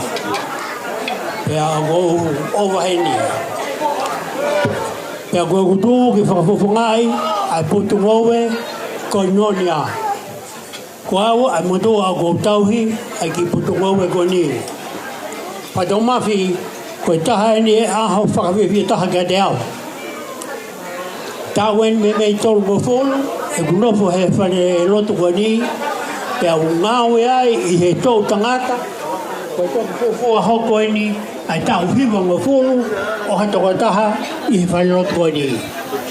Lahi pe ka waiwai ki mua, na wiki atu, ke ngai weitu, pea na wiki atu, uia e ki, ka ko whiwhine ko ni, ko mea au ko whakaamu, ke mahu inga i ai. Ko whanongo ki historia ko ni ko e tangatai ki amafi, pea mo e ne whae, pea ko whakaturo wat ke o whamiri. O mautai e merie, ko mo teu whiwhine nai whai, o hoko whakatau mafi, ko e whae ia ki potongo e kuni. Ko e mawongo whai whikau kua ni o ui orungari, Leule arimoni tau mo peau. Tau e ono e maunga ue. Nga nehanga whakanofo ai a mafi. Ko e vasikoula. O au ki a hawana. Pia ko whiwhine tō kauka mai pa whiwhikau ko ni whaloreni i hou atu ko ni, ta poki tau. O ku mau ke hoko atau ene taha e maunga ue. Kainga te uki lea peau he mea o kou inasi ai kou whatongi a. Ko whiwhine ko mafi, na heni pe pa mon hoa, maunga o whakataha, na heni pe mo i te hina koni ko te hina koni ko o nau whahu, i porito pea mo maata, na maungau e whakataha pe mo mefa, whae a whinau kai lai, na mahoko pe ki whamiri ko hama potsia si hange ha potungo e a aronga. Pe toki taimi na hiki ai i porito ki palmata mo ne ki whanau, ke hiki a turei pea mo whanau koni, pea mautoki reire pe ki mautolu, mautokoni pe a ki potongo e a i porito, kuna kei toko si, taro mai pege, hau kau malanga e toko nima, e whakastau, hau whailoto e toko ono pe fitu, o nei toko lahi e peutungo e na mautau i. Kai he ku wafe mai ki he ahoni, ko urunganga mafi ko wako ai, ko whiwhine a mafi, kai ke rea i hataipi. Ko mari pe. Pe whai haarea a sia si, kai ke rea ia, mari pe. Pe ko ilo rewa ko whiwhine ko ni, o ki kai ke rea, kau whakalongo ene ngawe. Whiwhine tuien, a mafi whakato mafi. Ko mau whetau mau pe pe mo whakato mafi mo, pe mo se tuata e na hawange ki whakawa a whaile rotu, mau o siaki mau tore kau vai, pea koe mau hiwa ko ia. Koe nā tūla whiwhini koni ko mafi ko hiwa. Kātoa me hinga hei e kutana ki whakamao pōpo mai e mau whanonga he fūtau lahi. Kai hata hei da tau pea mo mafi pea mo nau wha. I e mau ngau e whakalotu. Me mau hei whakau pālangi ki moa. Ivan Robert. Mau pea ahi ki a mafi pea tamairewa e Ivan ka te au. Tau whae e Sacramento mo e ahi ki he apiko Sāme Watoru. Ko Sāme ia uhiwa mau pe ai, ai whanau koni koe a e angu mātua. Sāme Watoru. Ia whakawhiawhia e mau wako i ha whiwhineanga maru. I he tohi mātiu wahini mā, o ku asi ai a ngahi monui a hiwa. Ia ku kaua mafi e ku sio ki ai kake rea, ko whikau koe o ku asi ai ko monui a, o ku monui a mana wau wha, o ku monui a nga vai, o ku monui a nga malu, o ku monui a whakataki, o ku monui a mana wau wha. Ko whikau koe ia, o ku kake fu malanga ia i ngaue, ka ku malanga ia i loto i la mari. Ia ko mafi ko whiwhine anga malu koe. Ia ko wako au he mea lahi, kai te ke rea ko hea whainga mea, ka ku rea be a o ngā ue i loto be. Mafi malo e tau mau e honi, whewhe hake, ko e tari e whiwhine honi mau whetapa ko ia whakawheta i peke o toa, kai ke ilo puka uhinga, ko tau kei toe ai. O ku iai pe whokotu ai o toa, o whaika te komoau. Pea koe ngahi, tō onga mo ui o ku whai e whiwhine koini, koe mau whae. Tuku ke wafe mai, e mafi koe ki potungo e koini, koe mau whae koe. O ku asiai ai rea koini, wha a e. Whakafoki e a wha. O pērewa a hono whakarea. Whiri ai e malata e aunga fuaroa. Pea ko e malata ko ia, ko e whahinga koloa mahuinga ia, o ku pere ngesi pea ku mahuinga, ko e lanu rangi ia. Pea ku hanga pe e whakato mafi o whiri ai e malata.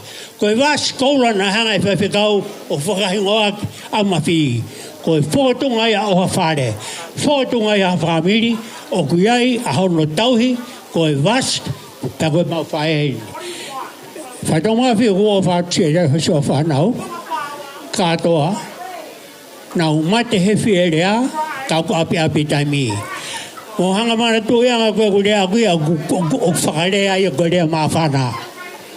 Pea kou tau e taina pehe ku mawhana.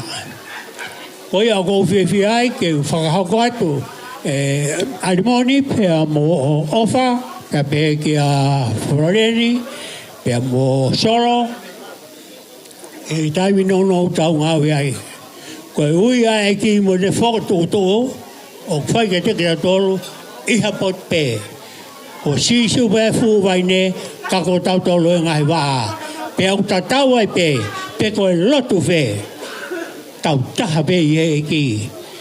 E mawhi o mau o whātu e ho whanau, na omi pe kau kake lawa hana whaiwhatongia, pea koe mau talamonu e ki e te koe.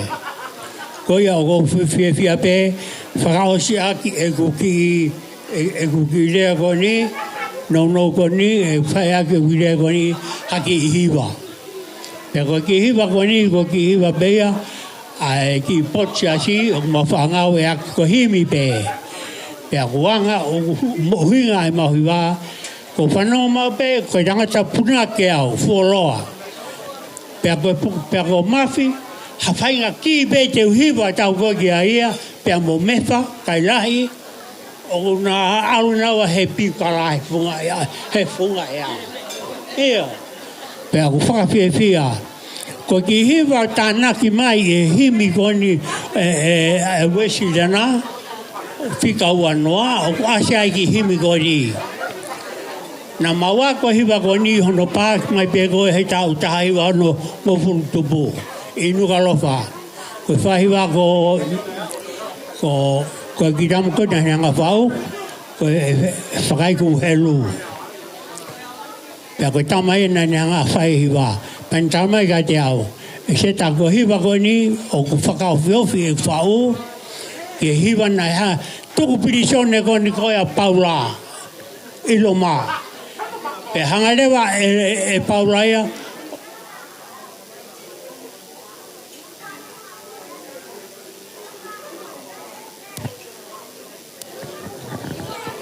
Hangarewa Hangarewa e Paula e no fo pirisone na ni hanga o whakaloto i katoa. Ai pirisone mo i kausela. Mo i ka kai koto pena iai o spapta so e Paula. Na mana wahai pena tolu ka sisa ka koe ka kaia o Kristiane. Pea ko whakarea koe ni koe a holaki na ni anga taramai. Na ko whau o whakau whiofi ai ki hiwa koe ni ki hondo tuku pirisone i koe o Paula. Koe taimi koe na hawai koe a tama pirisone he pōko ia o alatu ko mau e poro kalama kia Paula pe hau ia o kai ki alo o malolo ka hau ka Paula bantange. Paula ko whakako ko tau te a bungbongi. Ko e aho a bungbongi whai aho tau te a tau ko e a bungbongi. Putuki koe korochi. Pe whai rewa e Paula ki a ki hiwa kori ki vespe oktoro. Au peherewa he ki hiwa kori. Ka ke hamamahi hange hape au. Penonga hange hawai tape. Ko sisu ka laisina ni ako au ke ufie maani maupe. Na tūla ni whewhini kodi. Koe we se taha.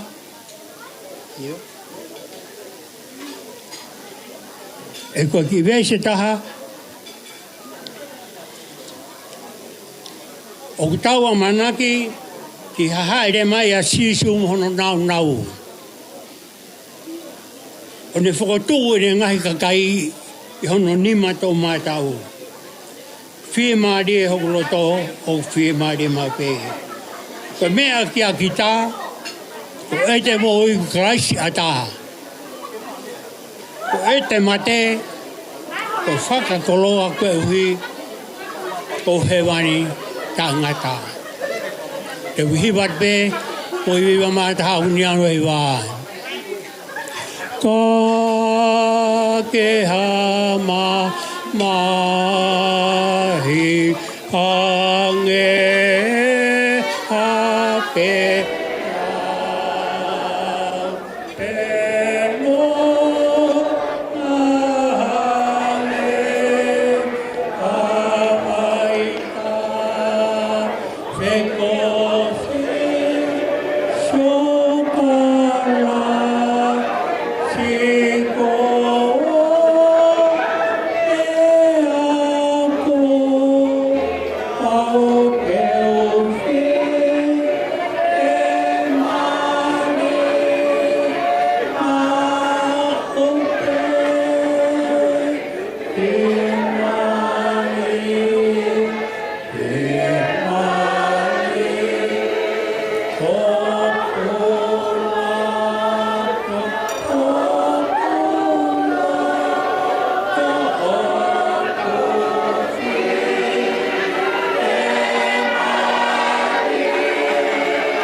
O kata ki o paspasi mai Elders Tauhema I he rea mawhana o e whiaf koe ni.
But I just wanted to say thank you, Elder Setaleki Tauhema, for your wonderful speech.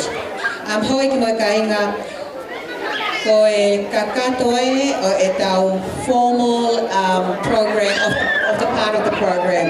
E tau kani e tau ngahi tau olunga, piko tau entertainment, ko hono taimi e ni kokoe o kuyai hawafo I tau olunga, kataki o me amai ki moani o giai ko ki lai pepaheni kataki o me amai ki moani ko ki peni eni tohi hifo hingoa ko yanga e tau entertainment e utalatu pe e peheni te tau kamata ki pe ai foi tau olunga o e tahine o onai aho e hiri pe ko ia ai hoko lewa ki ai foi tau olunga e fahu pea ko e hiri pea foi talunga e whahu ko o sia e ki lisi heni ko o sia e kakai kunau o si a mata au taki mai e nau ngahi tau olunga ko koe o te kai ki ke ilo o kuia ho hikoa I he lisi koe ni ka taki te tau whai a ki pe ai first come first serve te tuku pe a ki lisi koe heni pea ki ka taki o ka o tohi ho o tohi ho o ka olunga pea mo e toko taha te nehanga o whakarea ho ki fo I tau olunga. E taimi koe ni te tau hoko atu heni ki he tau olunga o e tahine o mo ona o e aho.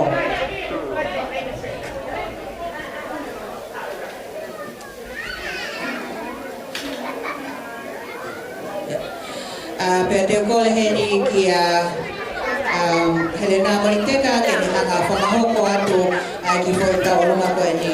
Kana e kole mai pe e haiterexia koe ni ki fo I tau olunga e whineki te utoki hanga pe whakalea atu ai o hinga taanga mo toko tahana ne whao e taanga Ka ko hele nā pēni tēne whakahoko atu ai koloa koe ni ko whola i mua malo.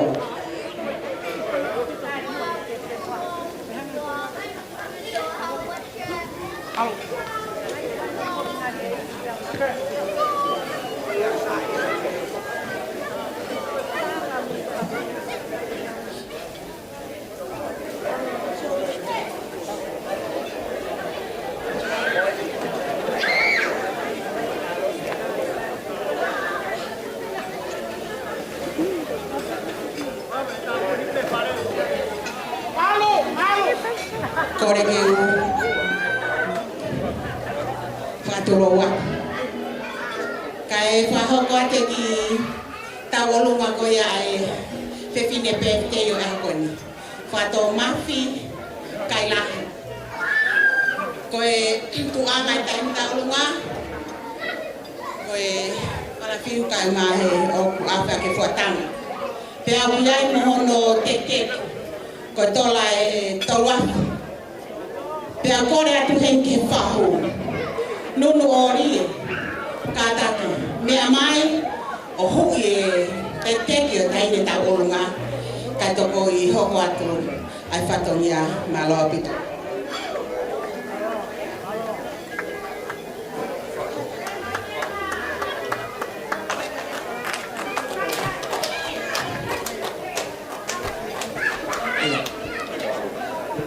O gata whamore pē, tau tari pēni i he tamasi i whahu, nunu orie ke kātaki mai o hui e teki o e tahine birthday. Te hiri pe ko ia te uhangarewa whakahoko atu ki pui tua au e whai whasi koe ni tau olunga a whakatau mawhi.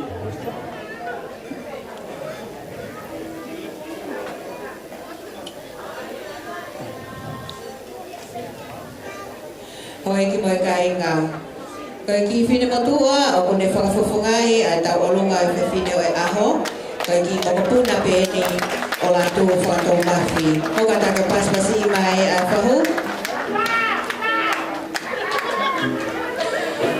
Koe ki whine matua o kone whakawhawhangai a tau olunga e whine o e aho.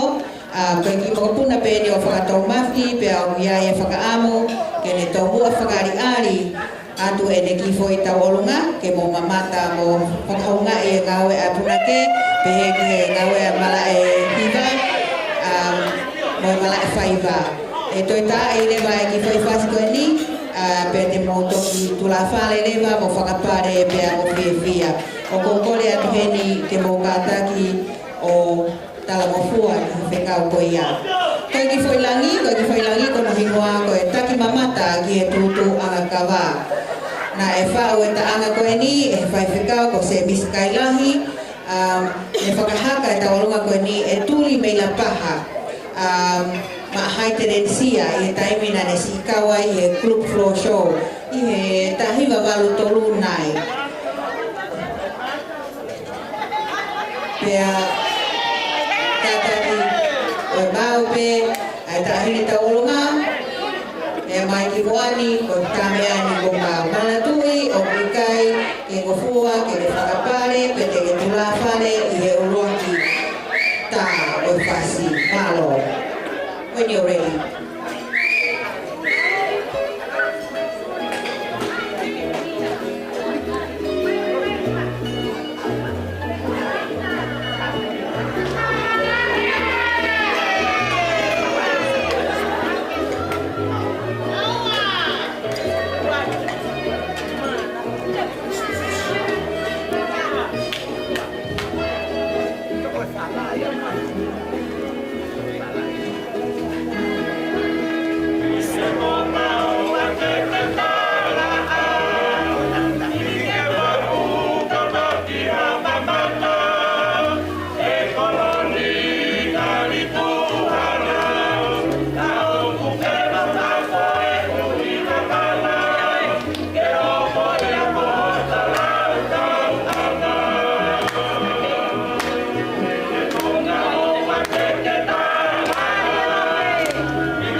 E tai koni te tau hoko atu rewa ki e tau runga o e whahau. Kore ai pe ia kelela Vawe Pesek e te hao o whakarea ai ki fo i tau runga ko e ni.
Tulou.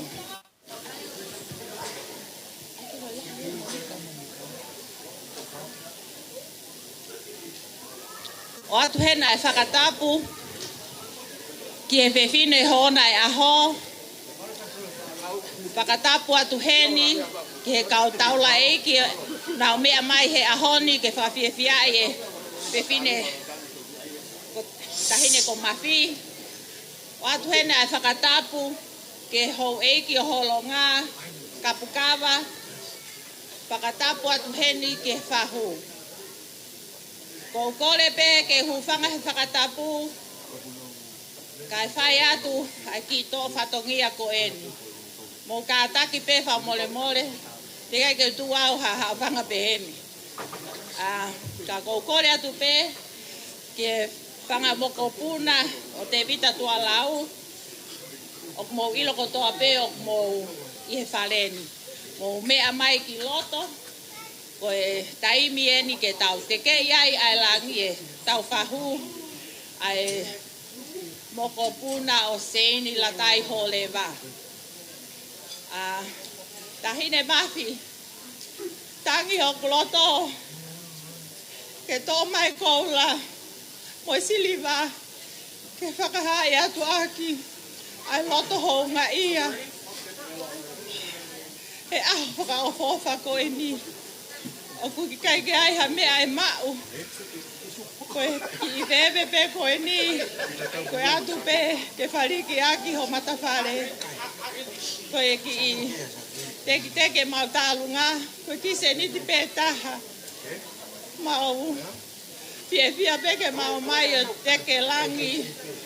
Ai eiki mama o e family samita pe koe whanau te vita tualau me he vai kopuna pe a koe heni fo ke whanga moko puna se one langi whanau a ivo whanau a lupe mo ilo kotoa pe ko tau pe hepe vai kopuna pa mo mea mai ki loto ke tau teke langi o e whahu tua o whatu ko ia pe malo ko kore atu pe ke tai talunga ke si mea mai ki he o ke to o pe e mafi o teki teki.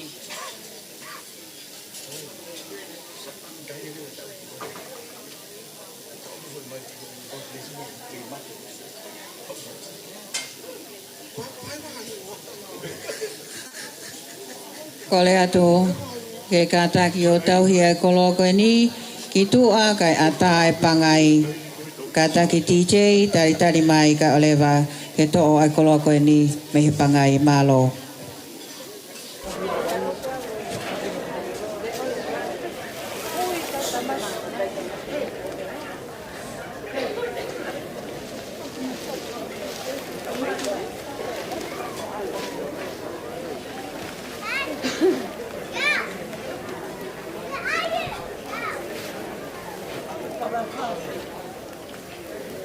Tonga e tau tari, i e tau alunga au pahu, o kole a whenu ke te ngotoro, o api pe tau taimi, ko mau pe o kofasi, o kata ke sio ke TJ, o ngoma lewa o tohi mo hiwa, e listo e ni, we are only just going to go by the list. Kole a ke TJ, ke kata ki o tai mai, a whasi tau alunga, o e tahine koe ni, me he vai kapuna. Mahalo.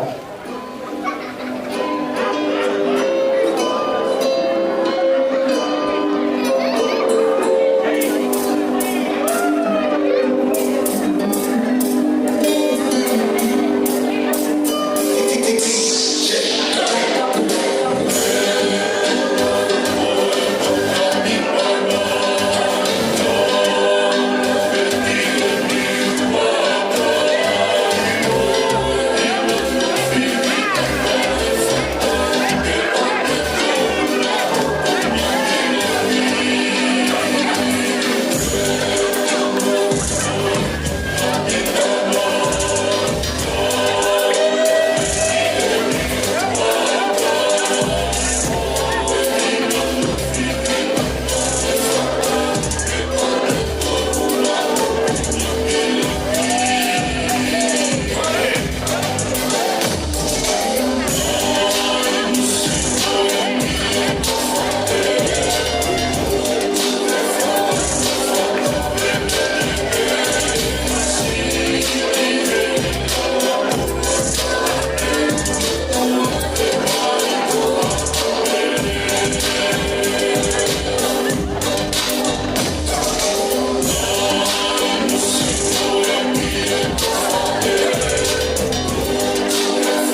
wange ai microphone o whai kamare ko ni ma Elina Moya Kiola. Kuko kore atu o kokau, o kokehau, o tala hau whoronga, kita ki ai penge ki no no o kai ke winga ia, ke ki hau ko ia o ngau ia ki a microphone, o lere ina menite nima. Ke mau penge ki menite pe taha ki e ua, ai tala hau whoronga, ko me a mahuringa, ke mau kau he lau, mau lau he kau. Ke wange ke Elina Moya Kiola, ke ne tala hau whoronga. Hoka take paspasi mai a Elina, malo.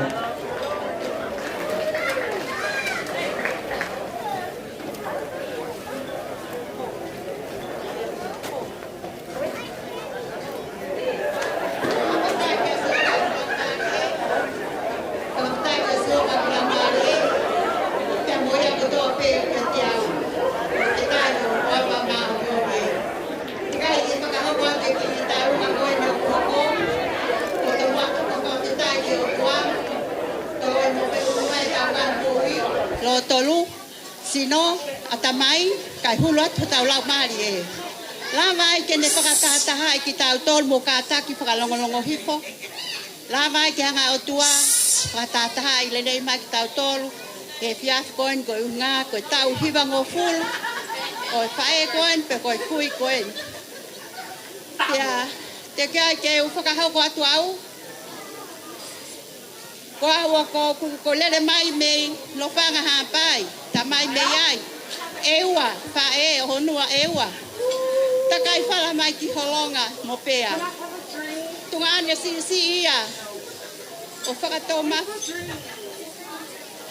sare moe haki ola nau whahukai lahi ko eni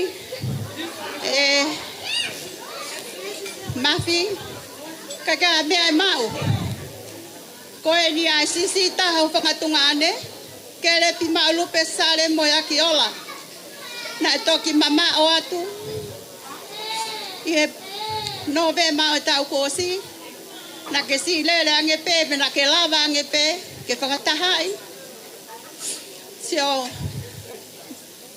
maluhiva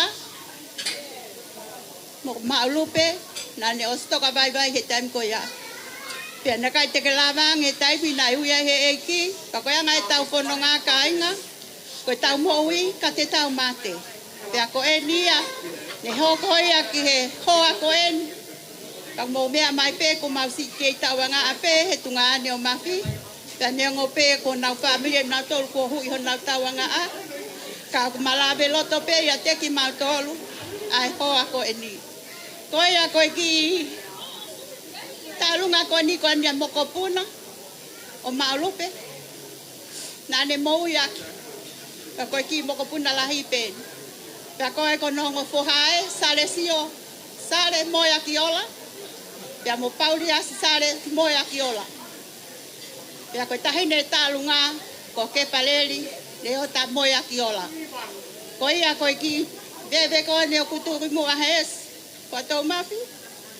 Koe o atupe, na aongaya kia, ai telenisia. Ka koe ki itola koe ne tahafe. Koe nai kuku maya ki whanau. Ki whakahaki, honga kia teki mau tolu. Ai pōko ni ko mole, ko mau palalanga, kai whakawhetai. Tūpe mau mana ko ia siova mo mau whalala. Ke ne tau ki mau tolu he lolo tongani kai maa ka hauna. Ko ia ki whakahoha, tahine na ko anita. Talu e malolo, hoku hoa kai toi asiange ia. Piau e ke atu pepe ko ha tala mai o kai kene lava ke aluange ko mole no tunga ane. Ko ia na ko pie ta hine nga ya ko en. Ko ia pe tu apa tu malo. Malo kito. DJ kung ka peta mai fasi.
whātulo atu. Pea mo e tau mua o e katoanga. Kai umaa e tahine o e aho. O ko ata e o whalahi koukole peke mau whakamalu atu. He ngai whakatapuna e kamata ke whiohi. Kai ata moa mo ki mau tolu. Whanau a kato, whanau a Elis tohotoa. Pea mo i whangamoho puna. Ke mau whai atu ha mau ki whakawhiawhia ke tau kau ngā kau whataho e aho. O ko o mea e ofa mei tonga me tahina ko uheina. Kai uma a e poki. Ka mo i toi ngai whamili. Ke he whina eiki. Pea o mahu inga ia ke te mau tolu ke tau kau ngā kau whata. I he aho koe ni. I he whiawhia mo i maalali. He whawhita i mo whamalo ke o tua. He tauhi hao. Pea mo e tau lama o ne wheuno e mo ui e whae koe ni. Tau kau ngā kau whataha e whiawhia aho ni. O ku kole at peheni. Ki he taha e whanau. Mea mai o hui e ki teki. Kole pekasia. Koe ki vewe tuku i mua he mau ki tau lunga sia at peke whalike tako peito. Toko neat na lava ha whatongia. Pea hui e teki o mai ia ki muane. Ki a mafi. Heilo na mauane ki foi maa pongpong. Kole at ke DJ. Ke ne tā mai lewa ho mau whasi. Koe tau lunga ni. Ai family whae. Ai whewhine PFT. Pea mo e ka inga me niue malo. DJ, when you're ready, Malo.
kamari ko ni maaysiasi ko inyonia te tubuan hini kia karisi mataka o sekretariya ni pamoko ato ina ka olonga malo kata ke pas-pasi maya karisi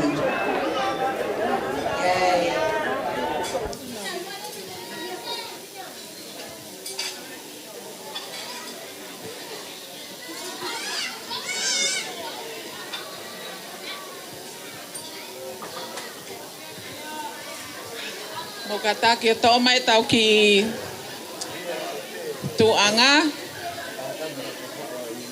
La ka mai ki mua ki loto.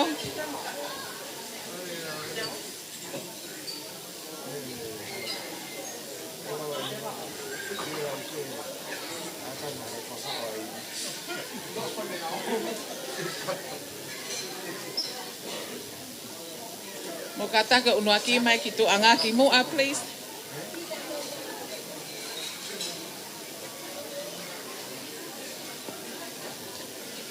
Te whakatulau atu. Kai ata ke whaia te ki whatongia koe ni. Koe ki sia ni oe tahine peftei o kune whakaunga tā maki ai. Sia ni o ku o whaia tahine peftei. O koe nonia Homebush Uniting Church. Koe ai tahine mafi. Atu ai ofalahi me tahine whaiwhekau. Kololeni. Li kuta whaktau, pe ke ongo elta, pe he whoki ki e to konsetua tā, mo e toenga au ki mautolu, e kau me mipa o isi asi, he kai ki tau toi whakaloloa, o ku atu e ofalahi mafi, te atu he otua ha ngahi taulahi ki a te koe, ki hoko hoko atu hai, homo ui. Malo au pito, koe mautahine taolunga, ko lose ta lei, o ne taka, me he funga ne taka, o ne whafofonga i atu, me he youth, ai sia se Homebush Uniting. Koia, tā mai le vai whasi.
Kalau ini negosiasi koinonia,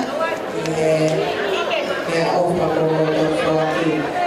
Tentu kita nak alih ni, Elena, kini ngala o talah tu ada formula ini ando biar tua kata Elena. Kompas pasti maya Elena.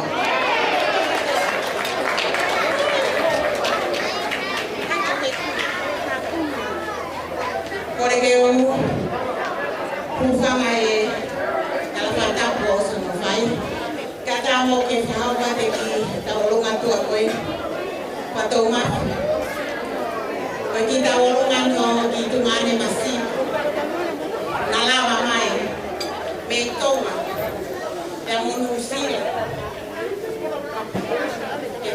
efek aku yang ya. Begitu apa? Kami apa mau nak kesian dalam ramai. Kemudian masih dia soal. Oh ya, yang mana ini dahulu. Biar mereka orang tu mereka. Begitu apa nak kata orang. Dalam kita kata ni, ini yang orang kalau DJ kata ni kalau mahu berita lain pasti.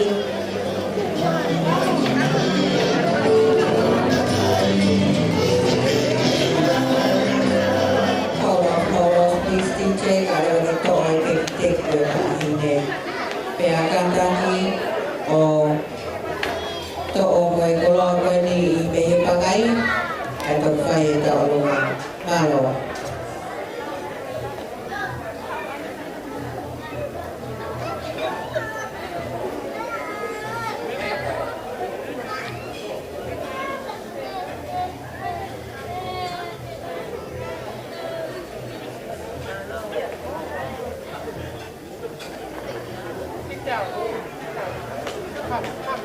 Kalau DJ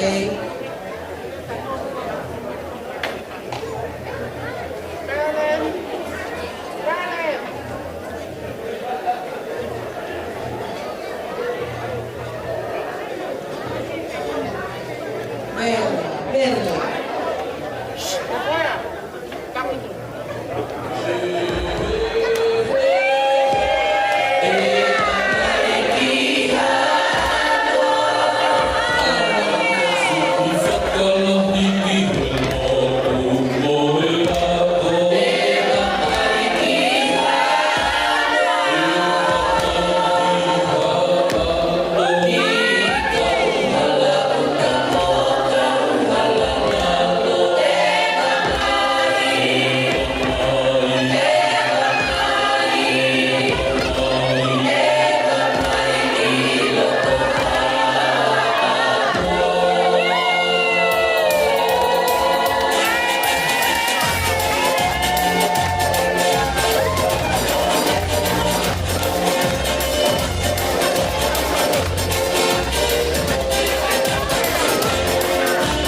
kete si lava mai o whakawhiwhia kau ki i Taragoni.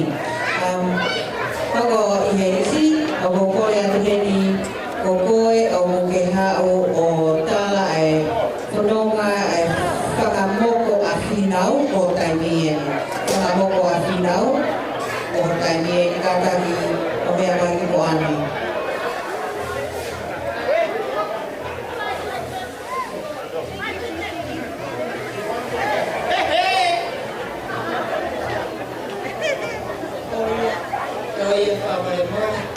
Kain ku fararia mas Dios ka talu na na kusiaki ka kami ko lau kasi i ofe fine mama koloa si faka ofa ka wito ka ko si foa ka wito e pentita e ka ke te o vai na fihala me la ba ta ko ia kasi ki fai ka be ki faka moto fe una pe mo i de wito ka ko ofa na ia ka ke ofa faka malo ate me ko to de o si e ku na ito no ake ilo pe o sana kako mate o fatu kako koia kasi ifakamuna pe na fakamoko malo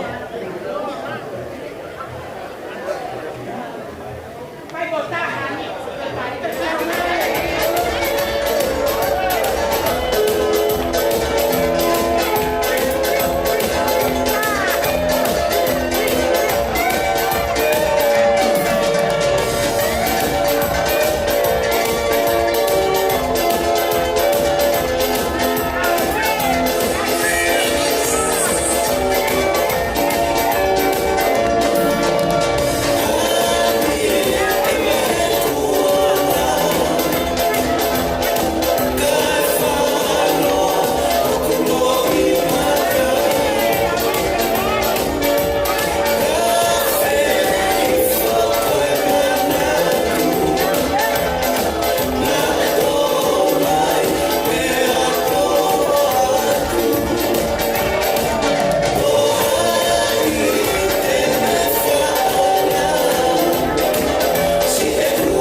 whanau ai se tuata, pia mantela, whanau pe ia masa. Pe tahine, pai pua pe ia masa. Ako matala monua ko masa, ya te koe, e taulang ko rea usia. E te ngalo, ke whamu koe ni ai ofa ko tope, o nasi ai, ngā ko koe, pia mai se tuata. Kanya me whaloa, ki koe ni, kore atu peke te waua te la kate, te o sa te ki, ui pare na upe ia te. E koe ni te ui pare pea, te teki, ui pe pare o ave ka mami, ke whai ake tauhi, a fune e ki. Koe ia pe o whaatu. Mutakai e te whala po ni a whaatu.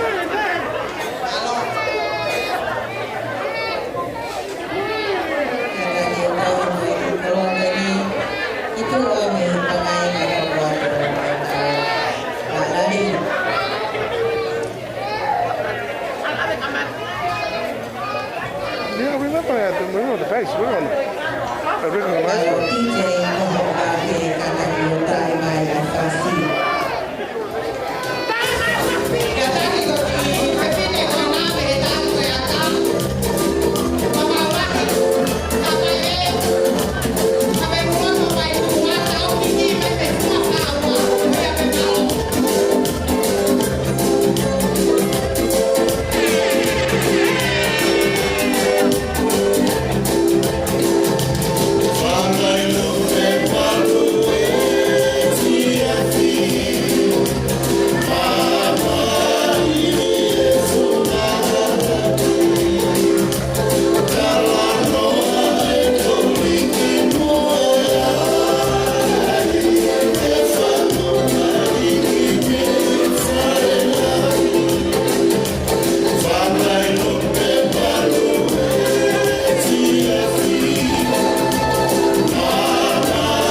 kalau no apen setuata aterencia kaila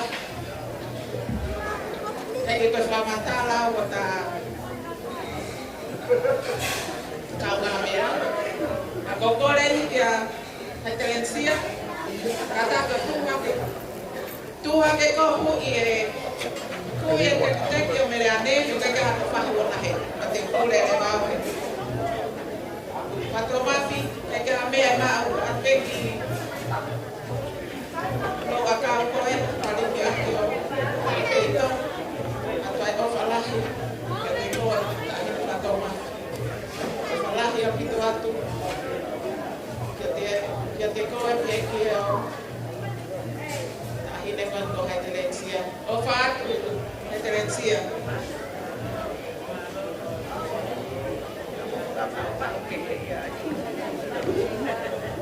papá la sala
ko me ai la ka wa he ka ma ka fa ka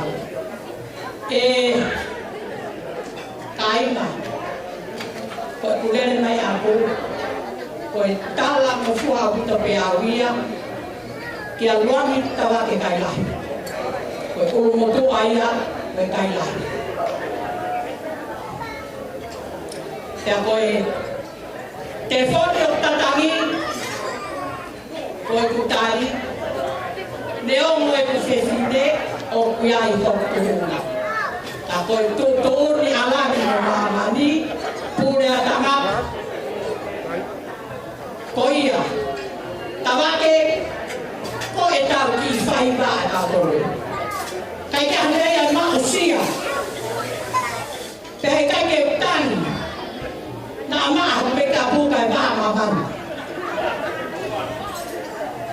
ko ki te o ku esi mai mo ku mai ke ulu matua ke behe ke atea si whanau Ameriana a opio mumu ke mea ko tala ule ma loto pesia ke lava kai to mai kai teki ko teke ulu matua ka mo si matua ka ni no whana Ameriana ko tana I tafe no mea o ato pega a cor ko foto a mafia e utala ya ho no aho atia ka koi ke to kon ka koi francesco tapia for bronze ke ho ko ata ke ku pax ne a rede ko ni ko fono fatawane ke la mane o tua e tau ke ho fu ma ta ko ni ma ke ni tau fi a mo ya ka ko dong tau tari ka ki ai ui ke si se ka si e DJ o mau pe kata ki o ta mai fasi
Ko Catalina Vailea, nei pea. Peane mauhoa kia te vita vailea ki hou matonga tapu.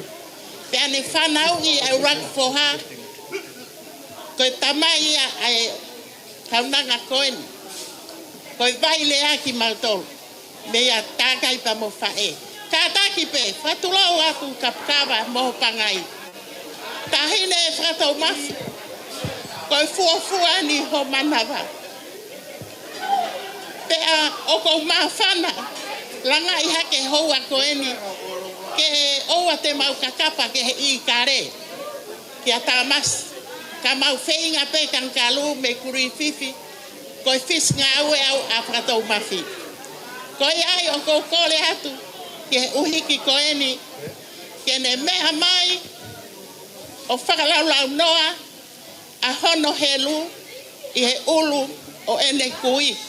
Ke owa na to e ngalo ia he ne mo ui. Tahine e whina u kailahi. E laona, mea mai koe ke uai hau tek tek.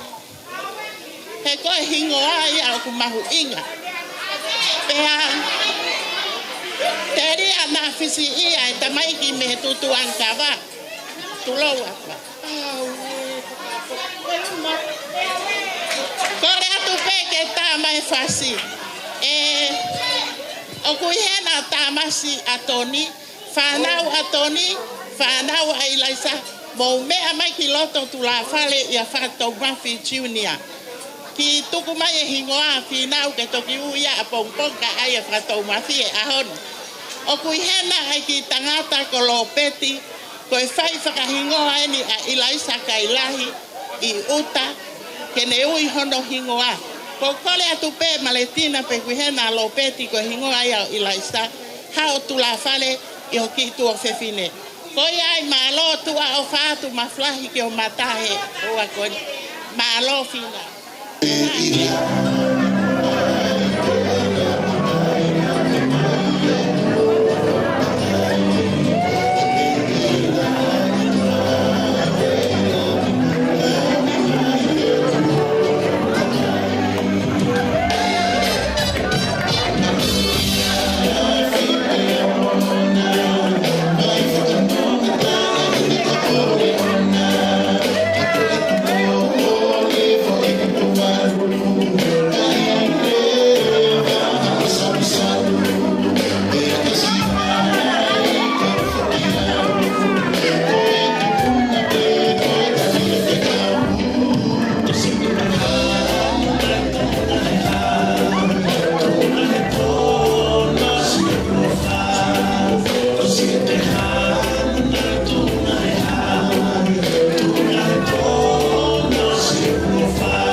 Kata ki o te teu mai a Siria, o wasi ili ko ia ko isi lo se ekibise i oko ki ai whamopuna alawini pea e toki tātu kulewa e tamasi kailahi. Ko e whakamoko ia e toira e tautaurunga o ka api pe tātani kantaki ko wawewawe pārmano. Tautaurunga ia songalangi.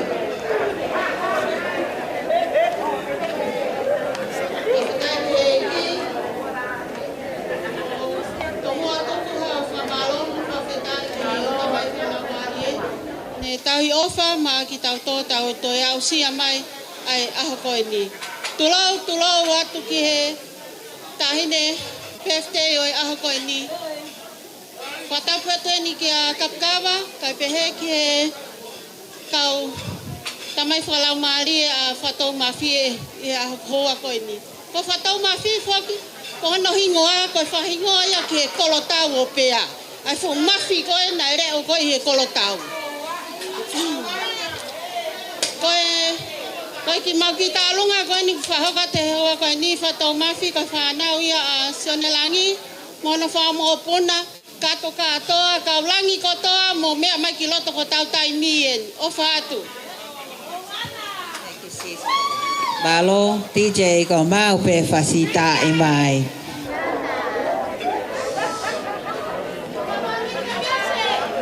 Koe wamo e hui e te ki.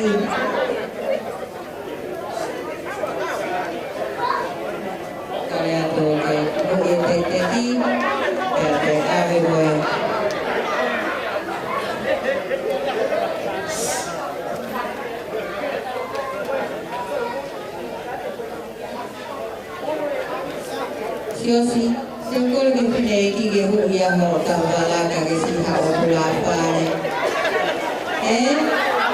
Iyo, anti, e pago puage huye.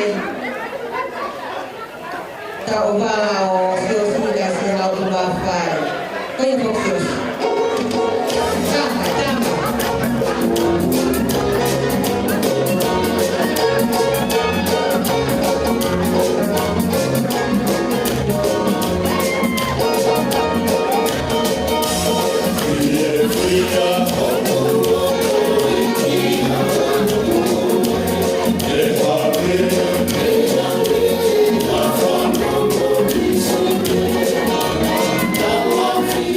Yeah.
Kai whakahoko atu e ki fia koe ni. Mafi, ko tuonga ane, ko osmate hono mari. Koe motu, koe tangata e ki pea moau lahi taha, pea mo ki tamsi koe. Pea mo toko ua koe, ko sina ki lea, ko eni ko vise, eni mo i whangamoko puna. Nau loto rerei peke nau ke maulava mai o whaia ki whakameite mā koe. Ko kore heni ke tangata eiki, sia lava ato mau mai ki koini koe, na lava ia ki foima ai fine eiki. Neongo pene sisi, ka koe mea mahuinga, e tau kau whakatahe ahu mahuinga koini. Kore atu ke TJ ta imai e foifasi koe holonga.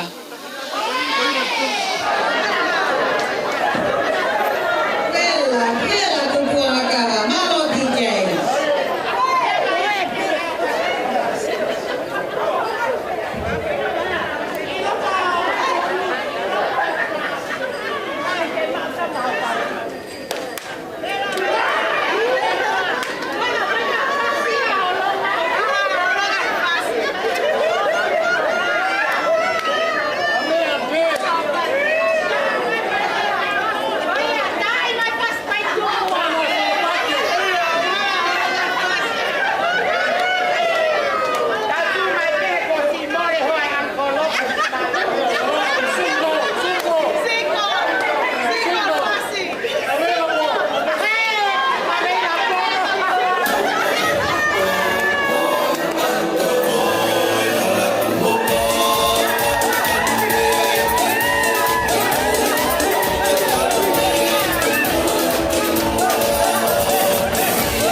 Kimua wa talamonu kia te koe mafi, e hoko si aho piwango fulu aho i he ahoni. I kai ke te aha mea mahu inga ange. I he wewe maman koe ni ka koe mau e mo imu. Koe talu ngafo, koe whawhawanga ia tueni ai whangamoopuna. o lauini. Nengo ko maua peheni, ka hei kai ke tuku ai, ai fia kau whataha mo kumotoru e whiawhingu. Nengo ai ha mea, ko tahin tālunga nei fuwhit aspeia he laiwi. Ko ai DJ, tā i mai foi fasi, se koni be hongo fulu pe tau, malo.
Ko ni fai tu pe o be vine ko ha ke chi asi ko ai pe mo ni ngo kula fale ko tamasi leka pe mo kiat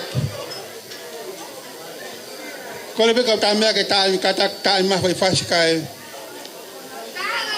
pata ma ta ki ta lunga ko ya pe malo.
Boys Town, ia nili nea.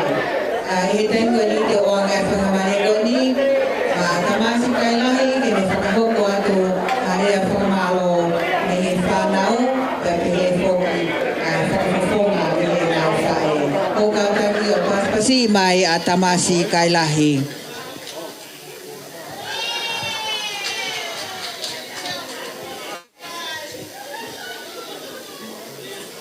Kole peke u kapuata pe mo e mahiria ki mua he. Kai ta ka mua ke u pa ki whakamalo.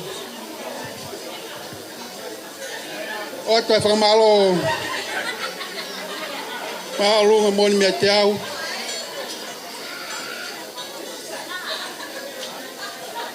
Ko ia ko maulama mai e whiawhi koe ni. Pea ko sia he whae koe ni no hiwa ngo full tau. O atai whia lahi mea te au.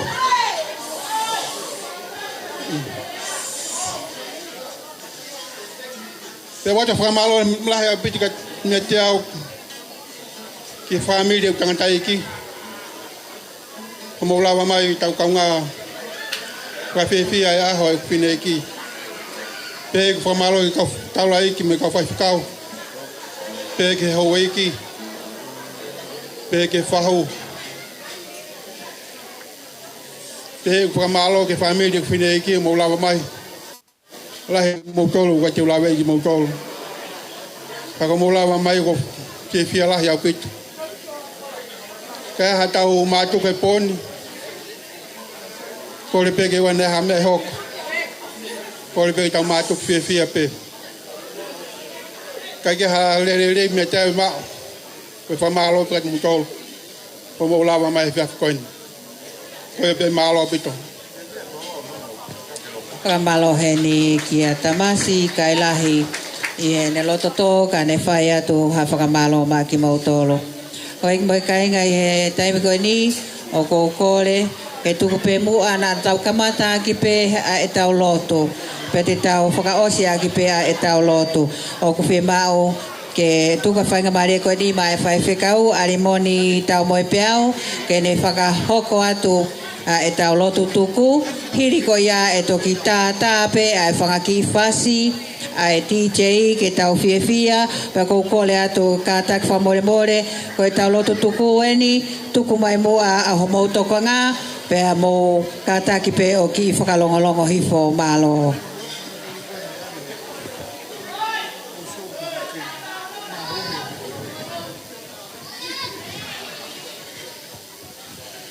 Whatulo atu. I want to do something different tonight. Can I ask all Fatou Mafi's grandchildren and great-grandchildren to come and join me in the front? Grandchildren and great-grandchildren, come and join me in the front. All of Fatou Mafi's grandchildren, please come and join me in the front with Grandma. Come up here and sit on the floor, sit on the mat here for me.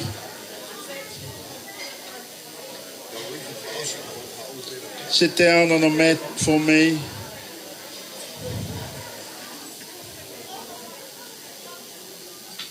Please, this is very special for Grandma.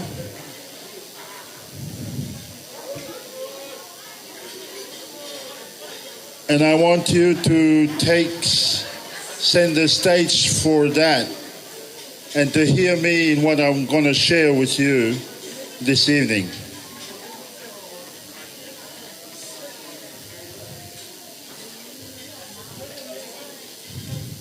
Come, Charlotte, come up.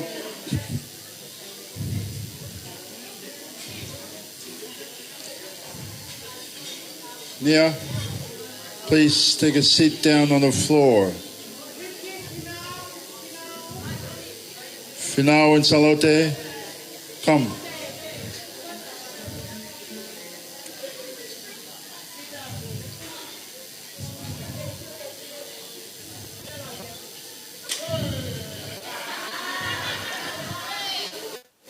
we'll come to that, you know.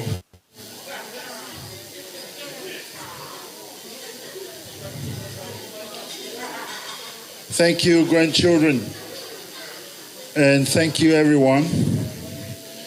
This is a very special time for your grandmother. I want you to hear what I'm going to say about her.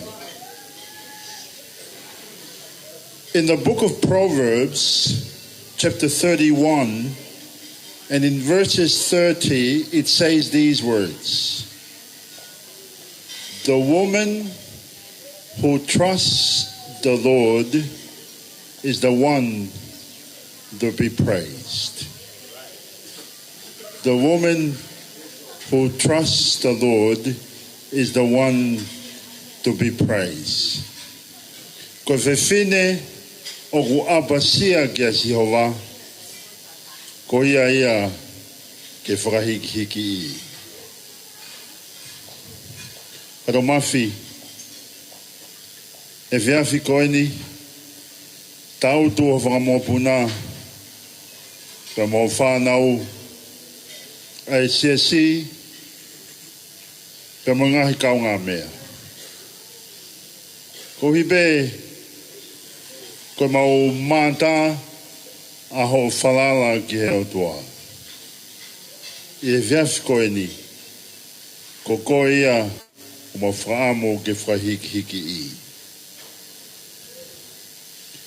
Nā ke hoko koe whae whita ki e tokolahi, se si, kai ngana pe ho whamiri, ka wai mō ke mautolu. Ke mea pe ki ho whamopuna, se nau tālolo koe ni, koe no inga pe, ke whamahino ko koe o totonu ke whakawhiawhia i. Patoa pe mō ki heo toa, ke ne toe whaki atu pe mō ngahi aho whiawhia pe e ki he kahau. Grandchildren, do you know what your grandmother would be so happy in the days to come? If you yourself put your trust in Jesus. That's why she lives this long, because she has trusted the Lord all the way. Let us pray. Ke taulotu. E tua mau whakawhitai atu kia te koe, na e kamata ki ai whelaulau whakawhitai o ia honi. Ai mau hiki pe ai koloria o ia Fiona. Mau whai whakawhitai a ho hua wha. E ko koe pe ko ke o whai a ho kaunangani. O ne au si ai fu tau mahu inga o ne mo ui ko e hiwango fu tau. Nā ne apasia kia te koe. Talu pe a hono whae rei o au mai be ke poni. Ko ne whaamu be ia. Ke pehepe mua e ne whanau. Ke pehepe mua si e no whamo puna. Ka umaa no whamo puna ua. Ke nau tupu pe o apasia kia te koe. E ko koe ia e le rei pa moi mo ui. Ko koe te pēr tā puaki o moi whakakoloa i he whanoa ngā. O hanga atu ke tāpu kina si o kaunanga, whakakoloa ki ai mo ui o sino, o ia ta mai, kai hulu atu ai mo ui si o no lau maari e. Ha ngai fofonga mai a tari e whilau lau, pa mo whawhetai ko mau whai he aho koeni. E hoko kotoa beia, ke lang ia hao a fio. Mau lotu, whai pe pa mo whawhetai. Tua be he kresi o mau eiko sisu kaisi, o whaai o tuago mau tamai, Feo holau mare maani oni. Ke ia te mautau ko toa beia I he fini. Ka whai peke lau I konga. And all the people say, Amen.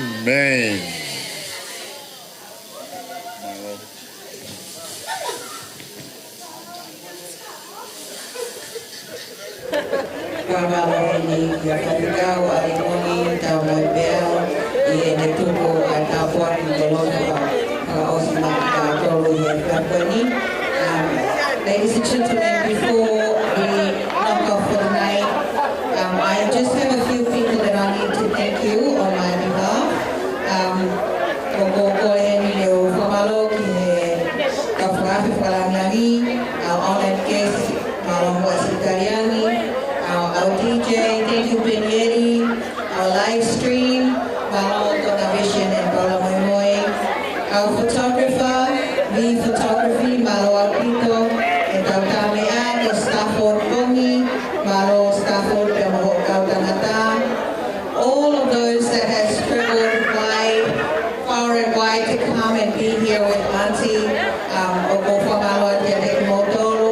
This beautiful venue as well, Emporium, Malo Apito, and finally for all of you for being such a good crowd.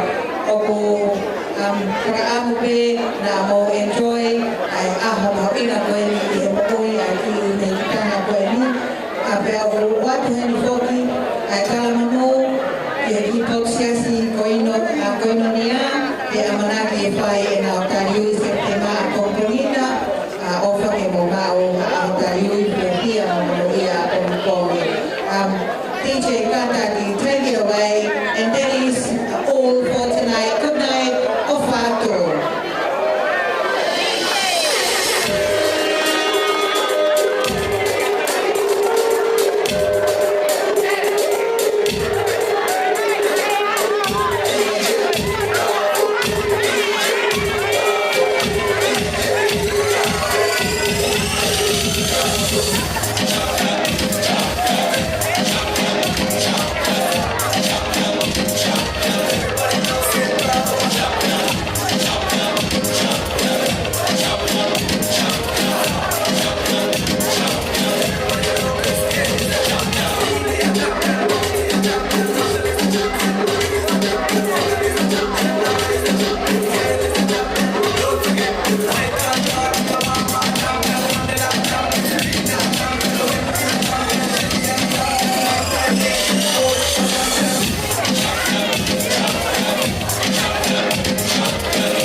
queremos.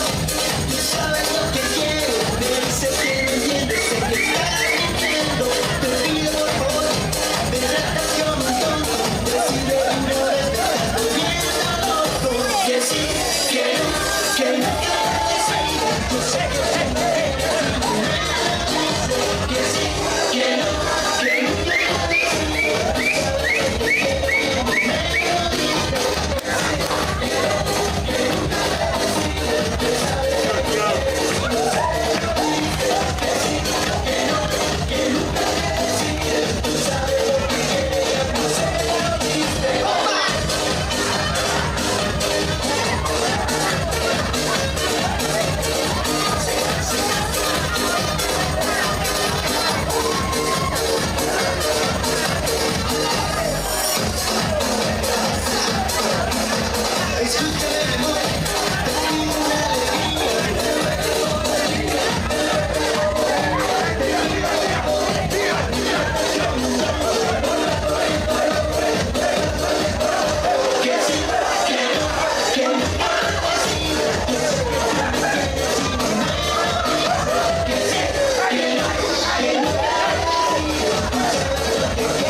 Darling, you dahine.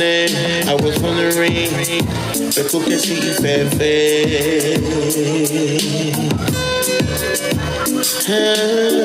what is on your mind? I'm just waiting for you to tell me, baby.